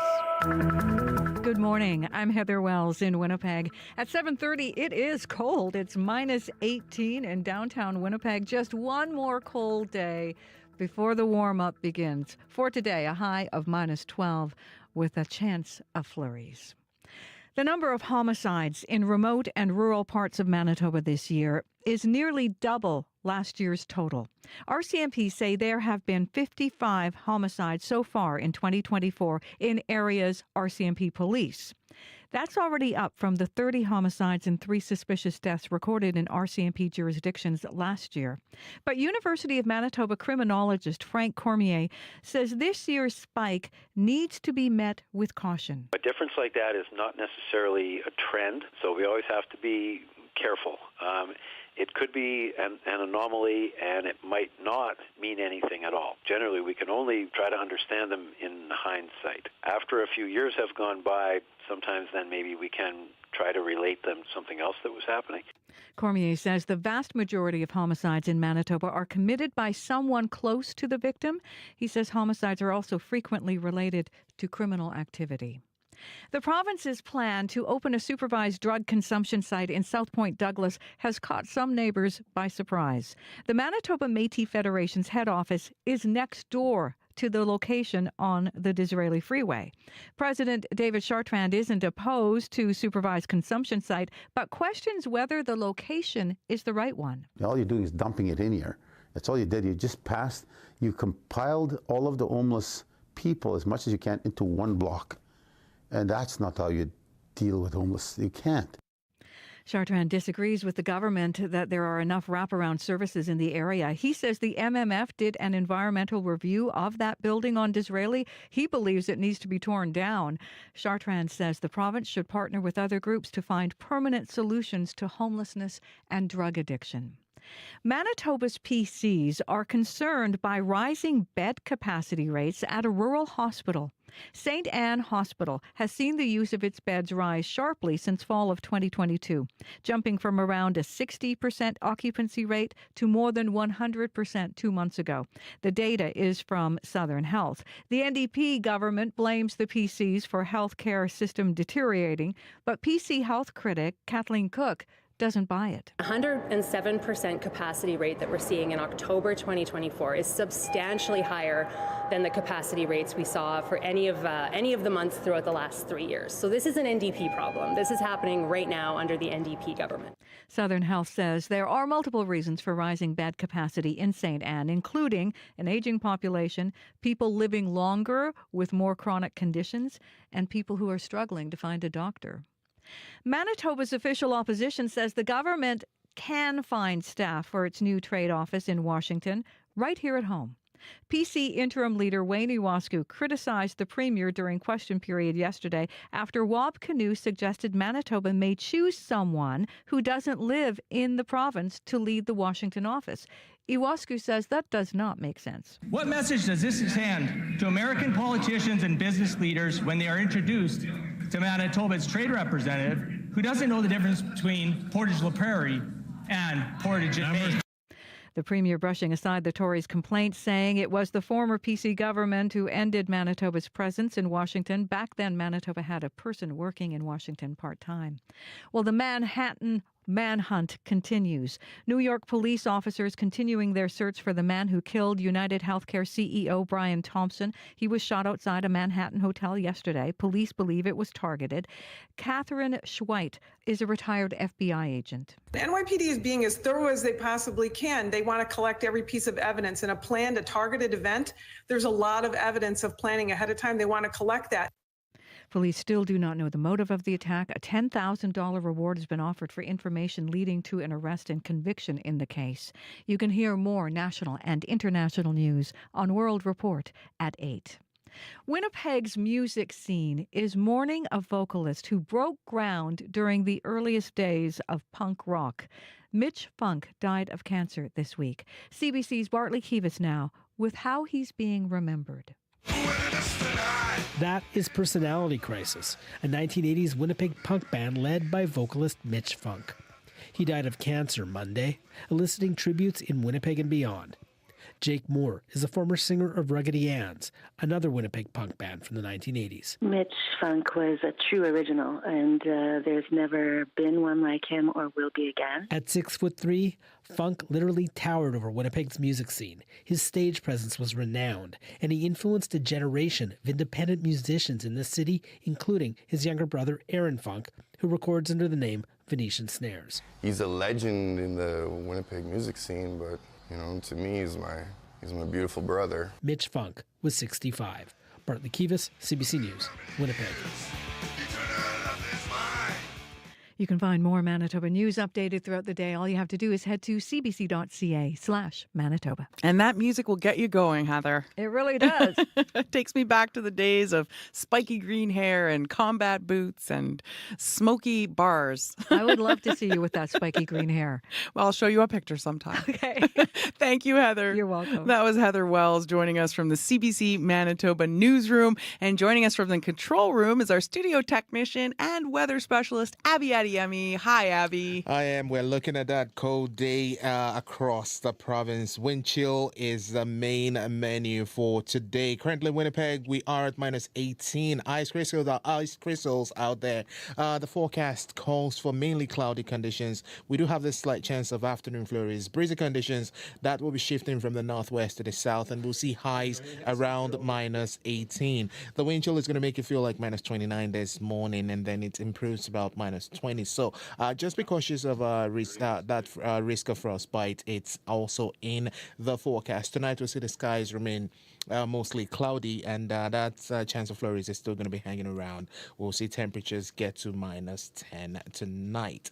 Heading west, currently Brandon at minus 21. Mostly cloudy conditions we're seeing. That would be the situation in that part of the province for today. A slight chance of flurries this afternoon. Highs would get to around minus 12. The wind chill makes it feel like minus 20, minus 19. Frostbite also remains in play. In the south central region, similar to Winnipeg, partly cloudy conditions. We'll get that slight chance of flurries in the forecast. Breezy conditions are expected. Highs to be around minus 11, though with the wind chill factored in. It's going to be feeling much colder this morning. It's going to feel like minus 29. So be mindful of frostbite risk today. Dauphin is sitting at minus 19, partly cloudy conditions. We are expect some cloudy conditions to stay with you all day. And we have a good chance of light snow later in the afternoon. Highs will be around minus 10, but wind chills, we're going to feel like minus 32 this morning. So take care in the cold. For the Interlake region, Gimli is sitting at minus 17 at this time. Expect mainly cloudy skies, a slight chance of afternoon flurries. Breezy conditions are expected. Highs would be around minus 12. The wind chill will make it feel like minus 20. Frostbite is also a risk for folks in Gimli. For the Pa and Flim Flom, we're looking at temperatures around minus 18, minus 19 at this time. Cloudy conditions we're seeing. Light snow will begin this morning. We're already seeing it in some areas. That will be drifting here and there. So you want to take care as you prepare for your day. We're going to see highs around minus 13. The wind chill will make it feel like minus 29 this morning. And as we move north to Thompson, it's currently minus 25. Expect snow to begin around the noon period. We're looking at 2 to 4 centimeters of snow once the system goes through. The high will be around minus 17, and the wind chill for this morning makes it feel like minus 31, so you may want to dress warmly and accordingly. For Churchill, we're looking at temperatures at minus 24. We will see a mix of sun and clouds and light winds in that part of the province. Highs will be near minus 20, though with the wind chill factored in, it will be feeling like minus 37 this morning. So I know I don't want to sound like a broken record, but just a bundle up. So across board, we're looking at cold, cloudy conditions, slight chance of flurries in most areas, but Winnipeg, mostly cloudy. That's flurries. We might see it here and there, and then a bit of northwesterly winds, just switching direction to the south late in the afternoon, and we'll stay at minus 12, though the wind chill is the major thing for today across the province. With those wind chill values today, it's the kind of day where, you take your scarf and you wrap it around your face again and again, and just your eyes are showing. And if you're going to be making transition from one bus to another, please put that into consideration also. Yeah, no kidding. Some of those corners where you're waiting for buses are so windy. Mm-hmm. Thank you so much, Abby. Thank you. That's Abby Adeyemi, who joins us from the control room. And in studio right now is our show director, Corey Funk, who's been looking at the roads. Yeah, it's that kind of weather where it's not totally weird to just wear goggles when you're just walking down the sidewalk. Everyone's balaclava. Everyone's going to be like, that's smart. Nice job. Wow. Whatever it takes. Don't be ashamed. Do what you need to do. Exactly. Happy to report on my run-in today, a lot of the sidewalks were plowed. Also heard from Dad on a bike, rapid transit, that the bike lanes were plowed along there as well. Seems like overall fairly smooth commute. Haven't heard any major issues on the commuter line. Highway's actually looking pretty good today as well. Might be some poor visibility southwestern Manitoba around Boissevain, Souris. If you see anything else still going on, give me a call on the CBC commuter line. That number 204-788-3093. Thank you, Corey. That's Corey Funk, our show director. He'll be back in a bit to update the traffic. It's 7:41. You're listening to Information Radio on CBC Radio 1, 89.3 FM and 990 AM in Winnipeg, around the world on the CBC Listen app and on our CBC Manitoba YouTube channel. I'm Emily Brass. Well, she first learned it to honor her ancestors, and now she's helping others do the same. Kat Daaka is a Filipina educator and facilitator, and despite not being fluent in Tagalog, she decided to learn an ancient writing system used to communicate in that language, known as Baybayin. It's one of at least 16 different writing systems, similar to a syllabic language that was used in pre-colonial Philippines. A self-proclaimed Baybayin baby, and Kat is now sharing her gift of cultural reclamation with other students. And Daaka will be teaching classes in Winnipeg next week. She joins us right now in the studio to tell us more. Good morning, Kat. Good morning. Thank you for having me. So glad to have you. So let's just start with, what is Baybayin? Yeah, so as you mentioned, Baybayin is the pre-colonial script of the Philippines used for Tagalog. It's a syllabic, kind of like an alphabet, but a writing system that we used prior to Spanish colonization, and we're seeing a real resurgence of it today. Well, what does it look like? Well, it's, in my opinion, a lot more beautiful than the Latin alphabet that we're using. I find that folks really connect to it. It's got a real flow to it. A lot of the characters have curves and like soft edges, again, very different from the Latin alphabet. Okay. And so how does a writing system like Baybayin differ from a language? From a language. So it's not necessarily a language, but it is the writing system we use to express ourselves in that language. When I teach Baybayin in the workshops, I primarily teach it to express Tagalog, but it can also be used for English words. And I think part of the reclamation of that writing system is to be able to apply it to the ways that we are expressing ourselves today. And you mentioned there's a resurgence right now. Like, why is that? Yeah, I think in community there is a calling for us to return home, to return to a sacred way of knowing, of expressing, of living. And I think keeping the writing system alive is part of that journey back to home. I think folks, especially in my experience working with folks who are in the diaspora, like diasporic Filipinos, that we're looking for pieces of home. And I think that education and the learning of Baybayin is one way that we can awaken that like ancestral knowledge that I think we have stored in our bodies. And how about you? What made you personally feel called to learning it? Yeah, so my journey of Baybayin started about 4 years ago, and we were in code red lockdowns in Winnipeg. It was very cold outside. I took one online course, and it just became my entire personality at the time. There wasn't much else to do. I got a notebook and a pen, and I practiced very diligently for about 2 years straight. And I felt I really connected to the work in a very meaningful way. And I always knew that I wanted to teach that and share that with others. And now I'm in a position to be able to offer that in community through the workshops and through information sharing in any medium that I can. And you started those Baybayin workshops last summer. What's the response been? Oh, it's been overwhelmingly very, very receptive from our community.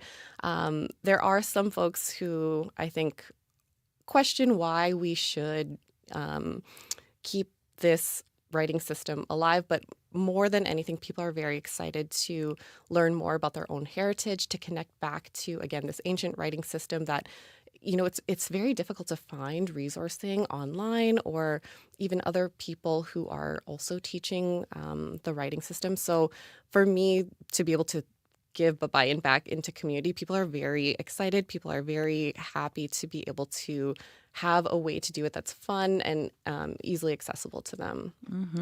And from what I understand, a lot of your students are younger Filipinos, a whole new generation. You know, how does it feel to be passing on this bit of cultural heritage? I feel a lot of responsibility, but in a really fulfilling and purposeful way. I know that this work is very soul-led, very ancestor-led. And I think at the very least for folks, this workshop and this learning of Baybayin is something fun to do. It's a way to unplug from the day, a way to be hands-on and fully present with something. And I think at the very most, this work is, again, an invitation to awaken a way of expression that I think is kind of laying stagnant in our bodies. Again, there's this ancestral knowing that I can see the light bulbs go off in the workshops when people start to connect to the work. And there is just this like really innate way of expression that people are I feel like we're awakening it within everyone. Wow. And, you know, you talked about learning the handwriting, sitting with your notebooks for all that time during the pandemic. Is it something that maybe appeals to people who are into calligraphy and art? Yeah, I think folks who are already doing that type of hobbyism, that's very accessible for them. But I think what I've also heard feedback-wise from the workshop is it's almost like an entry-level art or calligraphy course for them so that they have the opportunity to participate in things like calligraphy. And again, for me, one of the more important parts about the workshop is to decrease the barrier for us to participate in the reclamation of this very important part of our culture. Okay, so even people like me who aren't that great at drawing can learn. It's for everyone. It's for everyone. And I think I certainly do invite folks who are not Filipino to participate in the workshops as well. I think it is again, at the very least, an opportunity to learn something new, but at the very most, you're in allyship and support of us taking up space with this, like decolonial work, with this, again, reclamation and revival of our identity, pieces of our identity, and this writing system. Yeah, it's much more than just learning the writing. So when is your next workshop offering on Baybayin? Yes, so I am teaching a workshop on December 15th at the Forks Market as part of the Cultivation and MFBC Pasco pop-up. So that workshop is happening at 1 p.m., again, December 15th. And I'm also popping up at that market on the 14th and 15th. There's going to be a number of Filipino vendors, crafters, makers who are selling goods that weekend. And I will also be selling custom Baybayin as well as the practice mats that I make. Sounds fantastic. Thanks so much for coming in today, Kat. Thank you so much for having me. That was Kat Daaka. She's an educator and a facilitator. For more information on the classes, check out her Instagram account at Kat Daaka, and that's spelled Katdaaca. Poor Terry O'Reilly. He's come down with a bad case of brand envy. Was it brought on by a 1960s kids show featuring a talking dog? I don't know, Davey. Or was Terry done in by best-selling knives with a completely fake name? The Ginsu is so sharp it can cut through a tin can. Brand envy on Under the Influence with Terry O'Reilly. Thursday morning at 11:30, 3:30 p.m. in Newfoundland. And on the CBC Listen app. It's 12 minutes before 8 o'clock. You're listening to Information Radio on CBC Radio 1.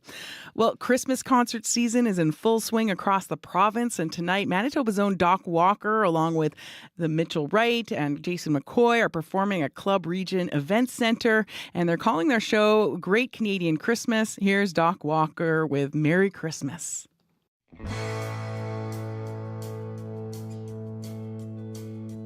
In this time of giving, here's a gift from my heart. A few kind words to reach you wherever you are, near or far. The streets are lit up and so am I. It's Christmas Eve and I feel alright. Merry Christmas to all. I'm alive, I'm a happy man, spreading cheer the best I can. Merry Christmas to all.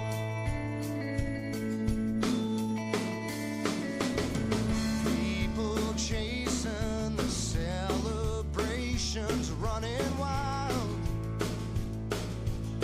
Anticipation is in the eyes of every child.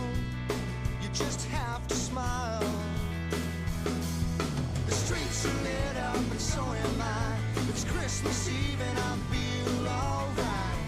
Merry Christmas to all. I'm alive, I'm a happy man, spreading cheer the best I can. Merry Christmas to all.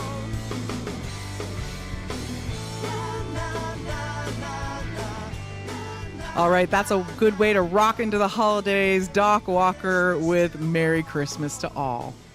9 minutes ahead of 8 o'clock, you're listening to Information Radio on CBC Radio 1 from Winnipeg. Well, Winnipeg police hope a visible police presence this holiday season will help deter would-be criminals. Here's Winnipeg Police Inspector Jennifer McKinnon speaking yesterday at Polo Park. It's not always about the theft itself, but more about the safety of our workforce and our community.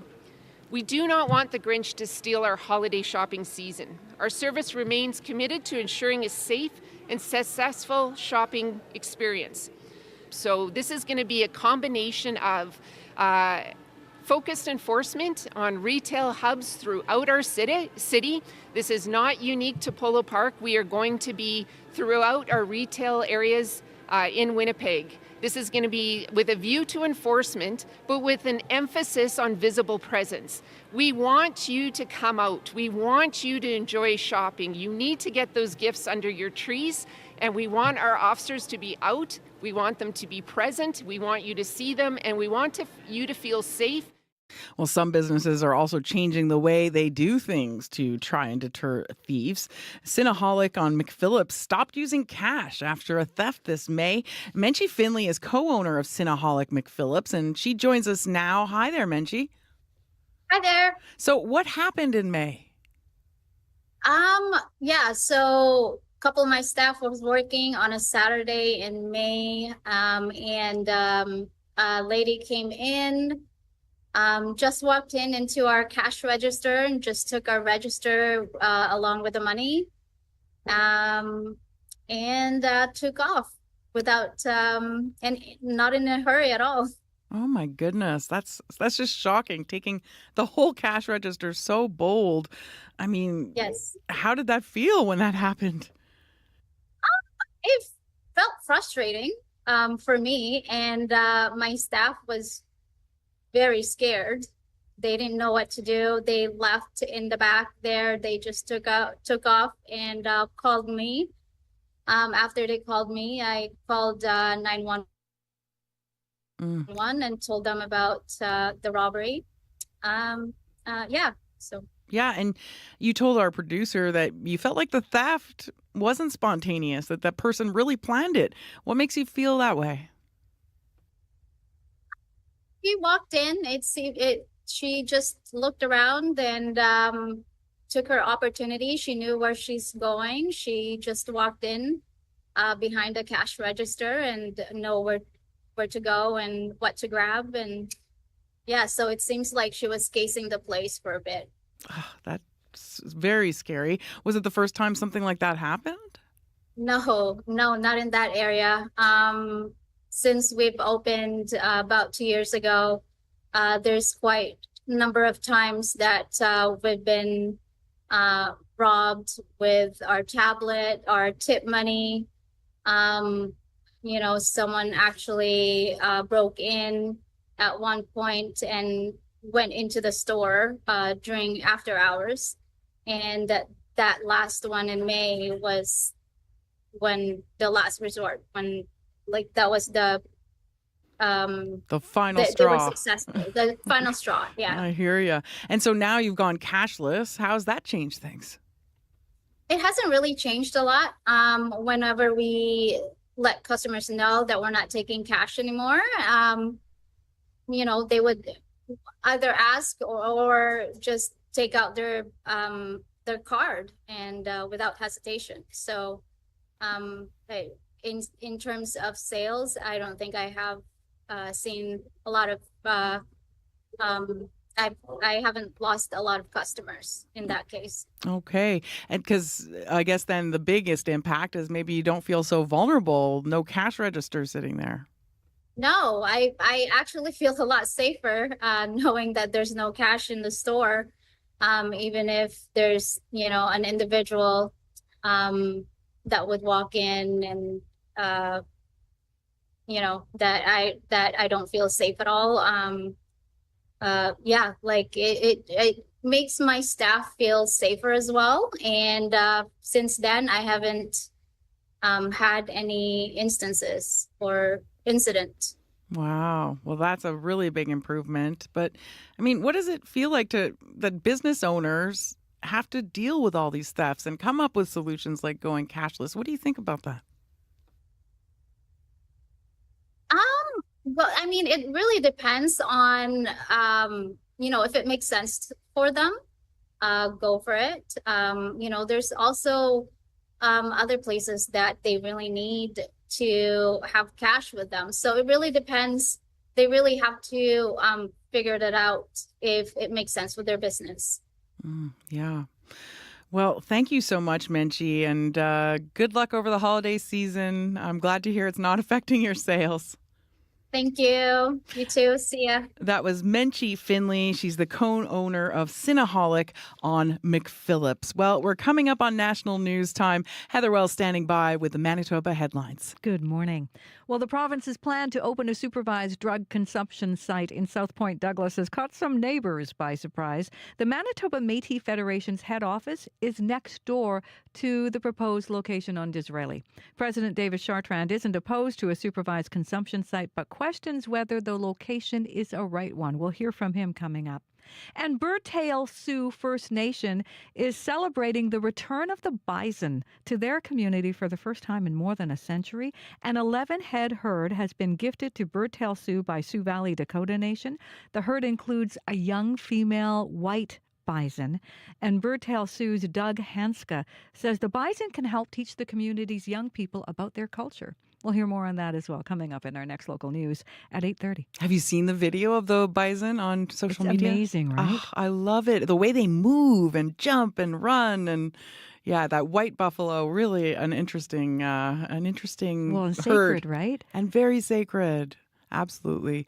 Thank you so much, Heather. Thank you. That's Heather Wells from the CBC Manitoba newsroom. Taking a quick look at the forecast for today in Winnipeg. Mainly cloudy, slight chance of flurries later today. Breezy with a high of -12. In Brandon, mainly cloudy. Also a slight chance of flurries in the afternoon with a high of -12. And in Thompson, increasing cloudiness today with snow starting around noon.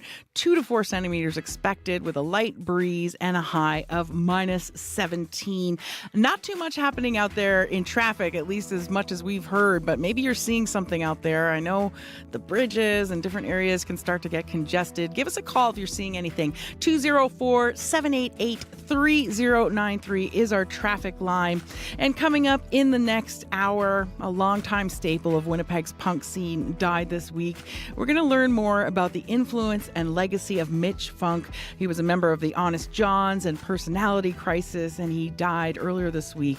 So we're going to hear more about how he shaped the scene here. You're listening to Information Radio on CBC Radio 1, 89.3 FM in Winnipeg. World Report's coming up next.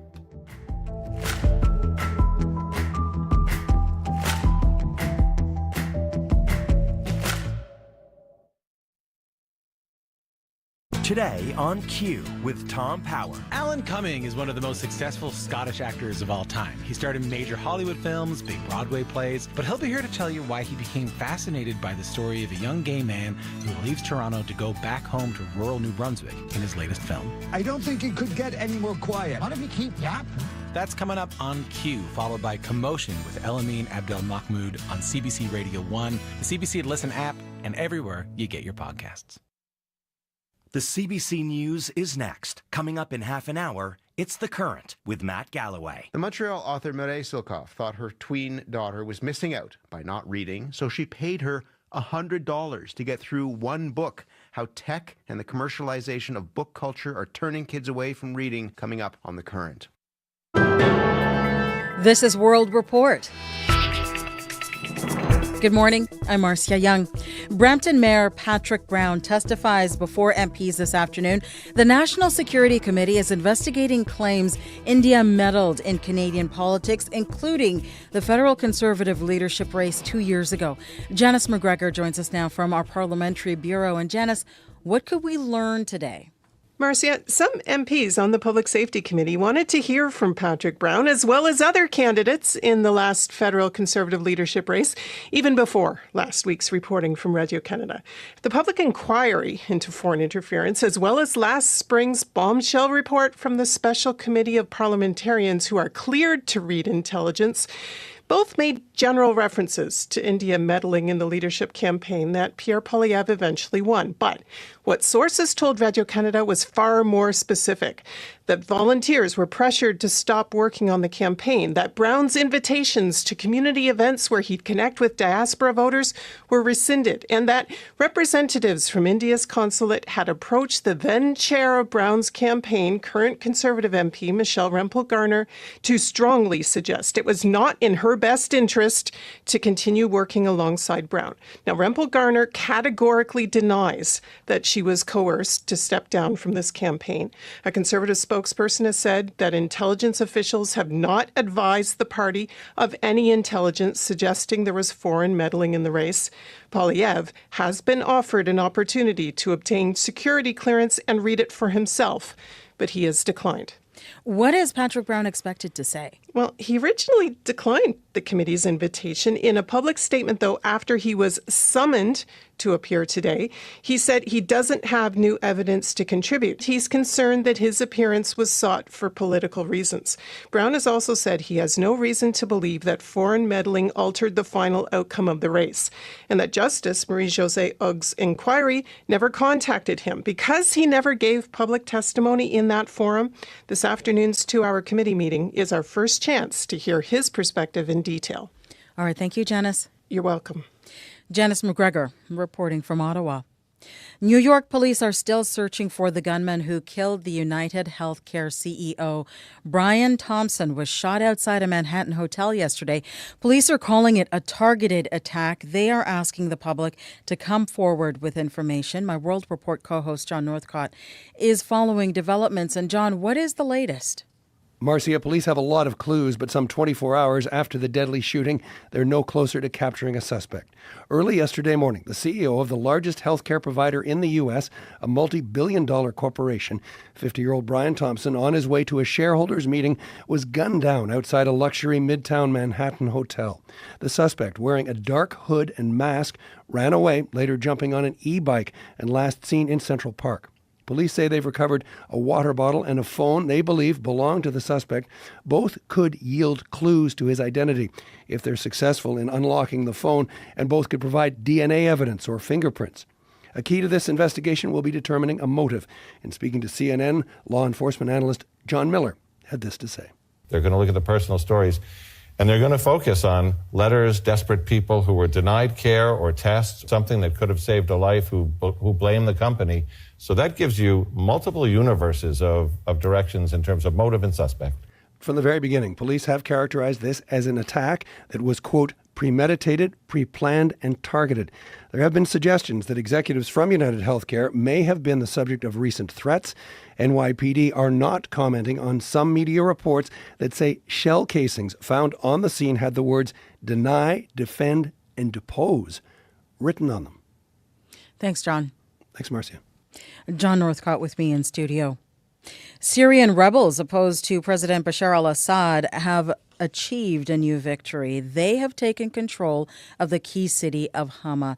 The Syrian army says it pulled out after opposition forces breached their defenses. Hama had been under government control since 2011. This follows last weekend's capture of Aleppo, 100 kilometers to the north. The lightning advance by the rebels has taken the Assad regime by surprise. Observers suggest Syria's main allies are distracted by other conflicts: Russia by Ukraine, Iran, and Hezbollah by the war with Israel. Amnesty International is leveling an accusation at Israel's government and military. The international human rights group has issued a new report. It concludes Israel's conduct in its war against Hamas in Gaza amounts to genocide. Israel is rejecting the claim. Tom Perry has the latest from Jerusalem. We have a message of the utmost importance to deliver. The message from Amnesty International's Secretary General Agnes Kalamar is blunt and aimed directly at Israel and its government. The state of Israel has committed and is continuing to commit genocide against Palestinians in the occupied Gaza Strip. Amnesty accuses Israel's military of deliberately targeting civilians in Gaza, withholding aid, electricity, and fuel, and subjecting hundreds, if not thousands, of Palestinians to acts of torture and other cruel, inhuman, or degrading treatment. All done, Kalamar says, with an intention to destroy Palestinians in Gaza. They intended exactly that outcome. They actively sought to secure exactly that result. That is genocide, and that is genocidal intent. Israel's government has rejected any accusation of genocide in Gaza, saying it's Hamas, using Palestinian civilians as human shields. Israeli media is quoting the country's foreign ministry, rejecting Amnesty's report, calling the group deplorable and fanatical, and its report fabricated, false, and based on lies. Tom Perry, CBC News, Jerusalem. The South Korean parliament has begun hearings into this week's martial law crisis. 아니 국방부 장관이 미리 알려주지 않던가요? That is the Vice Defense Minister telling lawmakers he knew nothing about the plan. He says he only heard about the imposition of martial law in media reports. There's more fallout from President Yoon Suk-yeol's failed attempt to bring in military rule. The vote on his impeachment is expected within the next few days. But Yoon and his defense minister are also facing an investigation by police. They are probing allegations of insurrection. France's prime minister has handed in his resignation. The move comes a day after Michel Barnier's government was toppled in the National Assembly. Lawmakers are angry. Barnier used special powers to force through his budget without a vote. The political chaos is not being well received on the streets of Paris. C'est difficile. Je pense que personne n'est content, si vous voulez. This man says the situation is difficult. No one is happy, and that he stopped listening to politicians. President Emmanuel Macron is expected to appoint a new prime minister quickly. Some observers say he wants to fill the vacancy before Donald Trump's visit to Paris. The U.S. president-elect will attend this weekend's official reopening of Notre Dame Cathedral. Canadian lawmakers are pushing ahead with their charm offensive, trying to avoid potentially debilitating U.S. tariffs. 2 Canadian premiers appeared yesterday on Donald Trump's favorite TV news channel. As Kate McKenna tells us, they were promoting the Canada-U.S. trade relationship. Are you a big Trump fan? I am a fan of our biggest trading partner. Alberta Premier Danielle Smith making her case to Americans directly on President-elect Donald Trump's favorite network, Fox News. I think this is a partnership worth fighting for. She and Ontario Premier Doug Ford made separate appearances yesterday, telling Americans that Canadian oil keeps their gas prices low and highlighting how integrated the Canadian and American economies are. We're a big auto province here. And its parts can go back and forth across the border up to 8 times. So the supply chain is very connected. Their comments follow Donald Trump's threat to slap a 25% tariff on Canadian goods when he takes office next month, unless the government stops the illegal flow of migrants and fentanyl across the borders. Experts warn if Trump follows through, Canada risks plunging into a recession. Canada's got a lot to bring to the table. Former Canadian ambassador to the U.S. David McNaughton told a conference yesterday that premiers play a key role. A federal election is just months away, and the governing Liberals are polling well behind the Conservatives. It's hard because you're in a very difficult political situation here. You're in the last year of the federal government with a, shall I say, less than popular government. Federal Public Safety Minister Dominic LeBlanc says he will be presenting a plan to tighten security at the border in the coming weeks. Kate McKenna, CBC News, Ottawa. And that is the latest national and international news from World Report. News anytime at cbcnews.ca. I'm Marcia Young.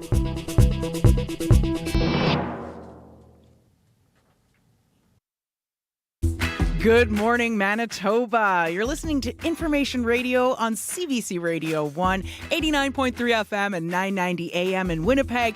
You can also check us out around the globe on the CBC Listen app and on our CBC Manitoba YouTube channel. I'm Emily Brass, filling in as your host today. Well, still to come on the show, it's been a sad week for fans of Canadian punk music. A longtime staple of Winnipeg's punk scene died this week. Mitch Funk was a member of Honest John and Personality Crisis. Still to come, we're going to hear how he shaped Winnipeg's punk scene and learn about his influence and legacy. Bartley Kivas is in, someone who remembers those times of punk rock in the 80s. We're going to have a great chat on that. We got Abby Adeyemi coming up with the weather, Corey Funk with the traffic. Stick around. You're listening to Information Radio.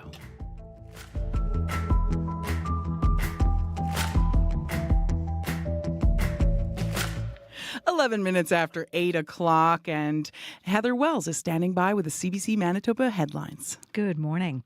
Well, with only a few weeks left in the year, Manitoba has already nearly doubled the number of homicides in RCMP jurisdictions compared to 2023. RCMP say there have been 55 homicides so far in Manitoba this year, nearly twice the 30 homicides and 3 suspicious deaths recorded last year. The St. Anne Hospital is filled beyond capacity, and the Progressive Conservative health critic wants to know what the NDP government is going to do about what she calls an ongoing state of chaos. That story and more coming up in our next local news at 8:30. Thank you, Heather. That's Heather Wells from the CBC Manitoba newsroom. And in the control room is our studio technician and weather specialist, Abby Adeyemi. Hi, Abby. Hi, we're looking at a cold and breezy day across the province. We're seeing temperatures mainly between -10 at this time to -21 in most of the regions. Winds and the wind chill will make it even feel colder, so stay cautious. We do have that risk of frostbite across the region. Right now, it is -18. We're seeing ice crystals outside. Expect a mainly cloudy day in Winnipeg. We have a slight chance of a flurries this afternoon. Feeling breezy at times. The winds will shift direction from the northwest to the south later today. Highs would get to around a -12.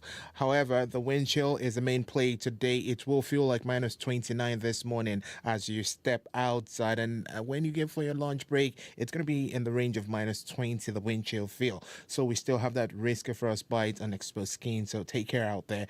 Tomorrow, though, it's going to start with cloudy conditions, and then that will clear by the afternoon period, and winds will stay light. Another region, the Red River Valley region, looking at mainly cloudy conditions with the wind chill making it feel colder. Western Manitoba and central regions will see similar chilly conditions with wind chills in the -20s. The Parkland, Interlake region, and further north, we're going to see light snow, drifting snow, and forecast says there's a risk of frostbite in the play there, and temperatures will be feeling like -30 or even colder, so you want to bundle up. But right now for Winnipeg, we are just going to have this cold and breezy day, and we'll be at a high of a -12. And with the wind chill factor, Abby? -29. I don't want to say that, but I I prefer know. the -12. I'd rather know the truth. It feels like it's going to feel like -29 on your skin. Thank you, Abby. Thank you. That's Abby Adeyemi, our studio technician, and our show director, Corey Funk, is in studio. He's been keeping an eye on the commute. Yeah, Lajimodiere and Fermor, there's a multi-vehicle collision blocking the northbound left turning lane on Lajimodiere, so keep right to get around that. I'm actually looking at a traffic camera there, and it's actually very, very, very backed up. Northbound Lajimodiere trying to turn onto Fermor. So look out for that. If you see anything else going on out there, that really does seem to be the only major issue out there this morning. But if you see something going on, if you're walking, bike, and driving, the number to call, 204-788-3093.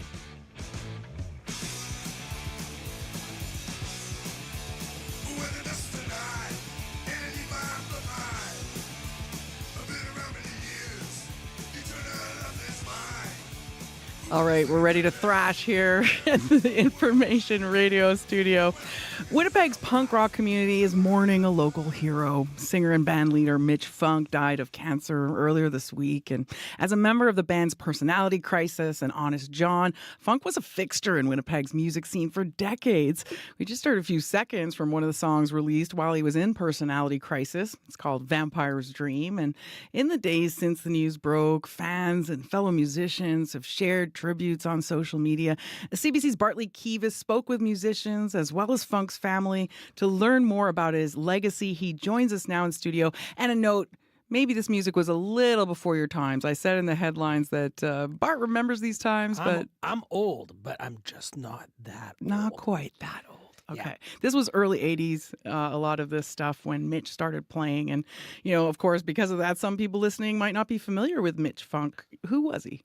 Okay, so Mitch Funk, if you aren't familiar, this isn't one of those like in-jokes you're not let in on, because in the late 1970s and the early 80s, punk rock was still very much a subcultural phenomenon. People didn't encounter it. You might have seen at the time movie or TV exaggerated references to what punk rock was like. And Mitch played in the band called The Kill, and then that became Personality Crisis. And this was a band that did not buy into the sort of silly, exaggerated, like a UK postcard stereotype of a punk rocker with a ridiculous haircut that was exaggerated. The mohawk. I mean, they look like people, right? Although Mitch wasn't an ordinary person. He was 6'3". He was a towering presence, and in 5 short years from 1979 to 1984, Personality Crisis made a name for themselves in punk rock circles across Canada, across Western North America. For certain, they released just one full-length album, Creatures for a While. Then later on, Mitch played in the band that a lot more Winnipeggers probably know called Honest John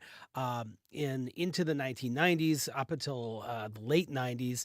And they played. They were very popular in Winnipeg bars and toured a little bit, but didn't have the renown that Personality Crisis had. And that is his essential musical biography. Okay, and you spoke with his brother, Aaron Funk. How does he remember Mitch? So it's interesting. Aaron is a younger brother by about 15 years, and Aaron is a musician of note, particularly outside Winnipeg. In his own right, he records under the name Venetian Snares and plays broken beat, a very, very hard, abrasive kind of electronic music. And, I spoke to Aaron yesterday, and I asked him about his brother, and he said his brother's a nice guy. This is what Aaron had to say.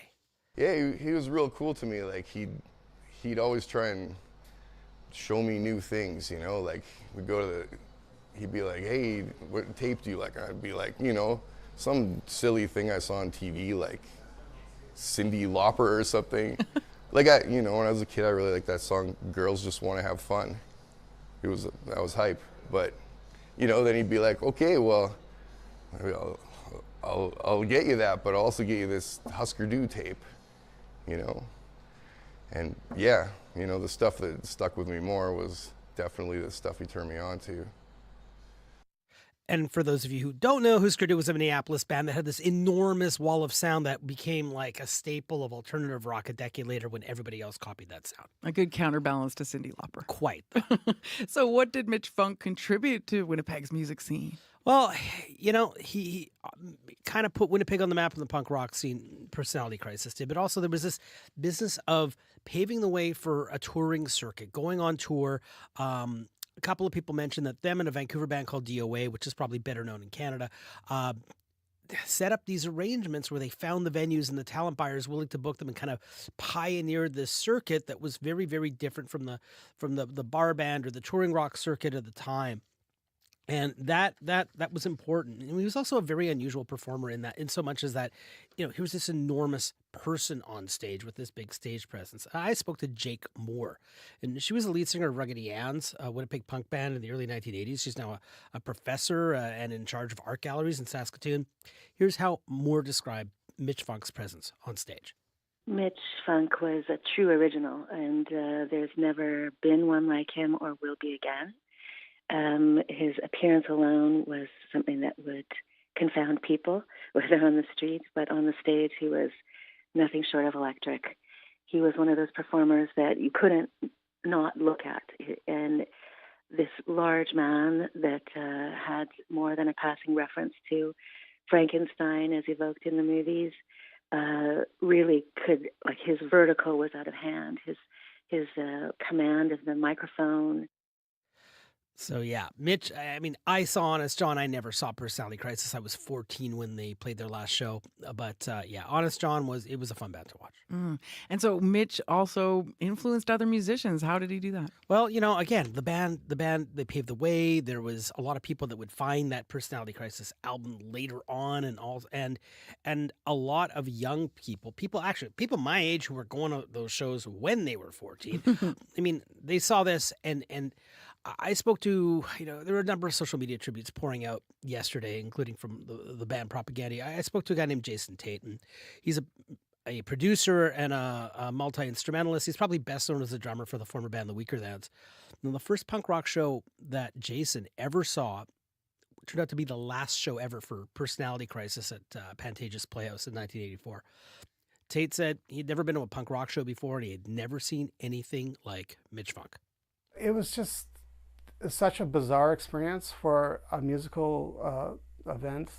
Like, they just started playing this really strange instrumental song, and then this really tall, lanky guy came out on stage wearing a white woman's nightgown, holding a doll, a Hugo the Man of 1,000 Faces doll as a puppet. And he just proceeded to play with his doll on stage before he touched the microphone at all for about a minute and a half. And it was just bizarre. And then they just kind of went into the most intense live music I've ever heard in my life.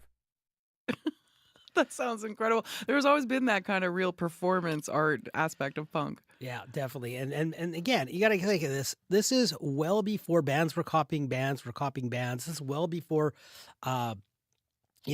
Nirvana and grunge kind of took some of the elements of punk and made it really mainstream. That was in 1991. This is early 80s was seemed like it was Ronald Reagan. It was this sort of conservatism in America back when conservatism resembled something like conservatism. And the era would just be, this was truly a subcultural, not countercultural would be too far to go, phenomenon.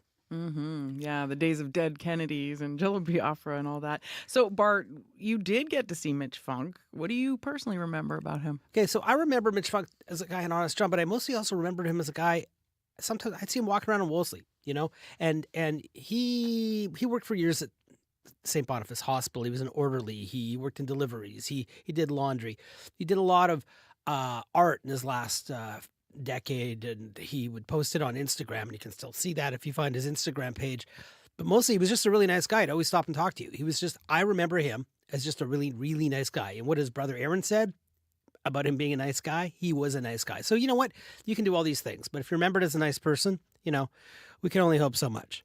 I can only hope so much. Probably won't get there. But anyway, I just remember him as a tremendously nice human being. Yeah, that's really nice to hear. And thanks so much for sharing all this, Bart. Hey, no problem. That's Bartley Kivas, a reporter here at CBC Manitoba. And to learn more about Mitch Funk's life, you can read Bartley's story on our website, cbc.ca/Manitoba. Now, here's Vampire's Dream by Mitch's band, Personality Crisis.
That was Vampire's Dream by Personality Crisis, and one of the key members of that group, Mitch Funk, a very big influence and legacy on Winnipeg's punk scene. He died earlier this week.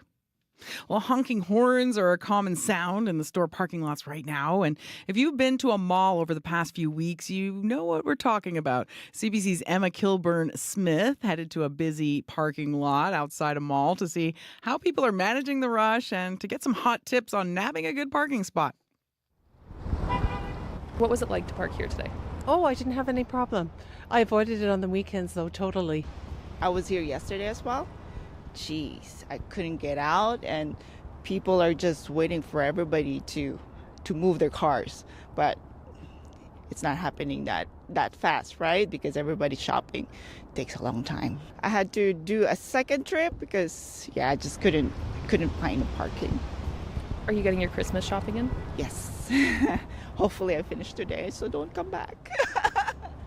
Have you come here to shop more with the Canada Post strike? Have you found that different, or would you have shopped in person anyways? That made a factor into shopping, yes. Okay. In what way? What was your thought process? Just because I just don't want there to be any delays and any disappointments for Christmas. I don't do a lot of online shopping anyways, yes, but it is a big inconvenience. Do you have any good tips for people braving the parking lots? Oh, okay, come early. Try to come as soon as it opens, and if you could do the weekday, do the weekday. I think the best way to get a parking spot is not to go around that much. Just wait for somebody to actually walk past by you and follow them. But I think that's it. I know the roads are crappy, but even walking on them, I would park back so that you're not blocking anybody in, because it seems like it's a free-for-all and everybody parks wherever they want, and there is no real designated lines because of the snow on the ground. Just be patient. You'll get there eventually. Don't be in a rush. Just be kind. It's the holiday season. Everyone's busy. Yeah, don't be in a rush. You'll get there. Any tips for people who are braving the mall in the parking lots this year? Good luck. Good luck indeed. That was CBC's Emma Kilburn-Smith talking with shoppers at a parking lot outside a mall. It's now 8:28. Coming up on 8:29, we've got just a little bit of time before we go to the news. And tomorrow is the big day. It's Make the Season Kind. And you can join CBC for our holiday fundraiser. And it's been happening since 2015. Canadians have raised more than $51 million for local food banks and charitable organizations through our annual holiday campaigns. And here we are raising money for Harvest Manitoba. And of course, 90,000 Manitobans rely on the food banks here at Harvest Manitoba. It serves 90,000 Manitobans every month, making sure people don't go hungry across our province.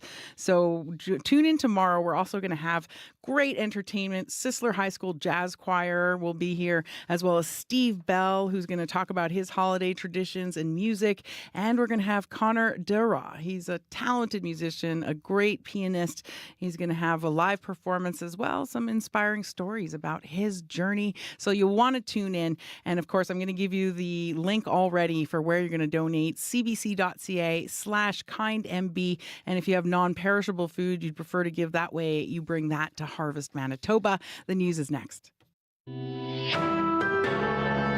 This is CBC News. Good morning. I'm Heather Wells in Winnipeg.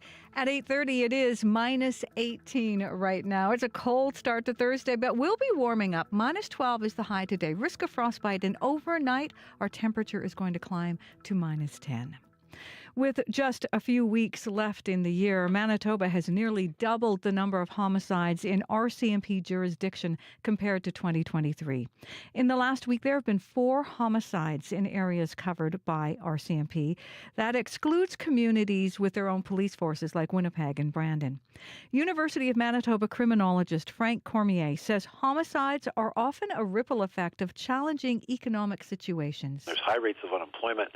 There might be then higher rates of alcohol consumption, which then almost certainly leads to more violent crime.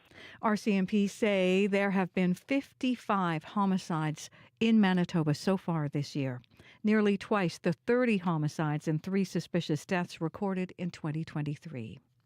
The province's plan to open a supervised drug consumption site in South Point Douglas has caught some neighbours by surprise. The Manitoba Métis Federation's head office is next door to that location on Disraeli. President David Chartrand isn't opposed to a supervised consumption site, but he questions whether the location is the right one. All you're doing is dumping it in here. That's all you did. You compiled all of the homeless people as much as you can into one block. And that's not how you deal with homeless. You can't. Chartrand disagrees with the government that there are enough wraparound services in the area. He says the MMF did an environmental review of that building on Disraeli, and he thinks it needs to be torn down. Chartrand says the province should partner with other groups to find permanent solutions to homelessness and drug addiction. The St. Anne Hospital is filled beyond capacity, and the Progressive Conservatives want to know what the NDP government is going to do about what it says is ongoing chaos. PC health critic Kathleen Cook says she is hearing from a frontline healthcare worker in the St. Anne facility. They described chaos in the system, patients being put anywhere there was a physical space to put them, and that creates chaos for staff in the facility, and it's hard on patients. The PCs obtained data about bed occupancy rates in St. Anne through a Freedom of Information request. The document shows the occupancy rate rose from 61% in September of 2022 to 107% by October of this year. Welcoming the first bison in more than a century to Birdtail Sioux First Nation. The 11 bison were gifted to the Western Manitoba community this week by Sioux Valley Dakota Nation. The herd includes a sacred female white bison. Doug Hanska is the Jordan Principal Land-Based Coordinator at Birdtail Sioux First Nation. He says the bison can help the community's young people. They taught us something right off the bat. One of them fell down, picked themselves up again. So that's showing our young kids, if you fall down, pick yourselves up again. It's going to help them, but we also have to help our young kids to understand that process of helping yourselves and then helping your family. For now, the young bison are living in a small enclosure. Hanska says they hope to grow the herd and the land where they roam. The UN's Heritage Agency is giving sake special status. The Japanese rice wine is brewed in centuries-old mountaintop warehouses, and it plays a crucial role in Japan's culinary traditions. UNESCO yesterday enshrined Japanese sake as part of the intangible cultural heritage of humanity. It also gave that designation to Brazilian white cheese, Caribbean cassava bread, and Palestinian olive oil soap. You can hear more national and international news coming up at 9. And tributes are pouring in for Winnipeg vocalist Mitch Funk.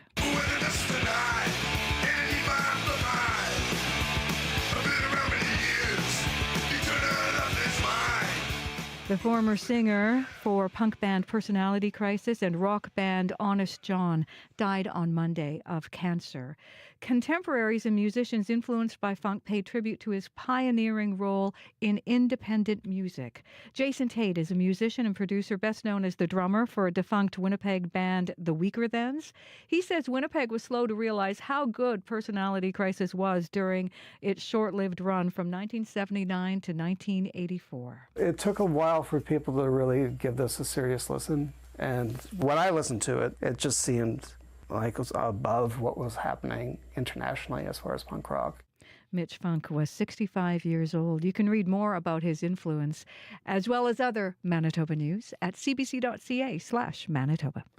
Some people might just listen to that and be like, whoa, loud noise. But when you really tune in, his vocals were remarkable. The arrangements of the songs, the breakdowns. The messages, yeah. And the messages, really good stuff.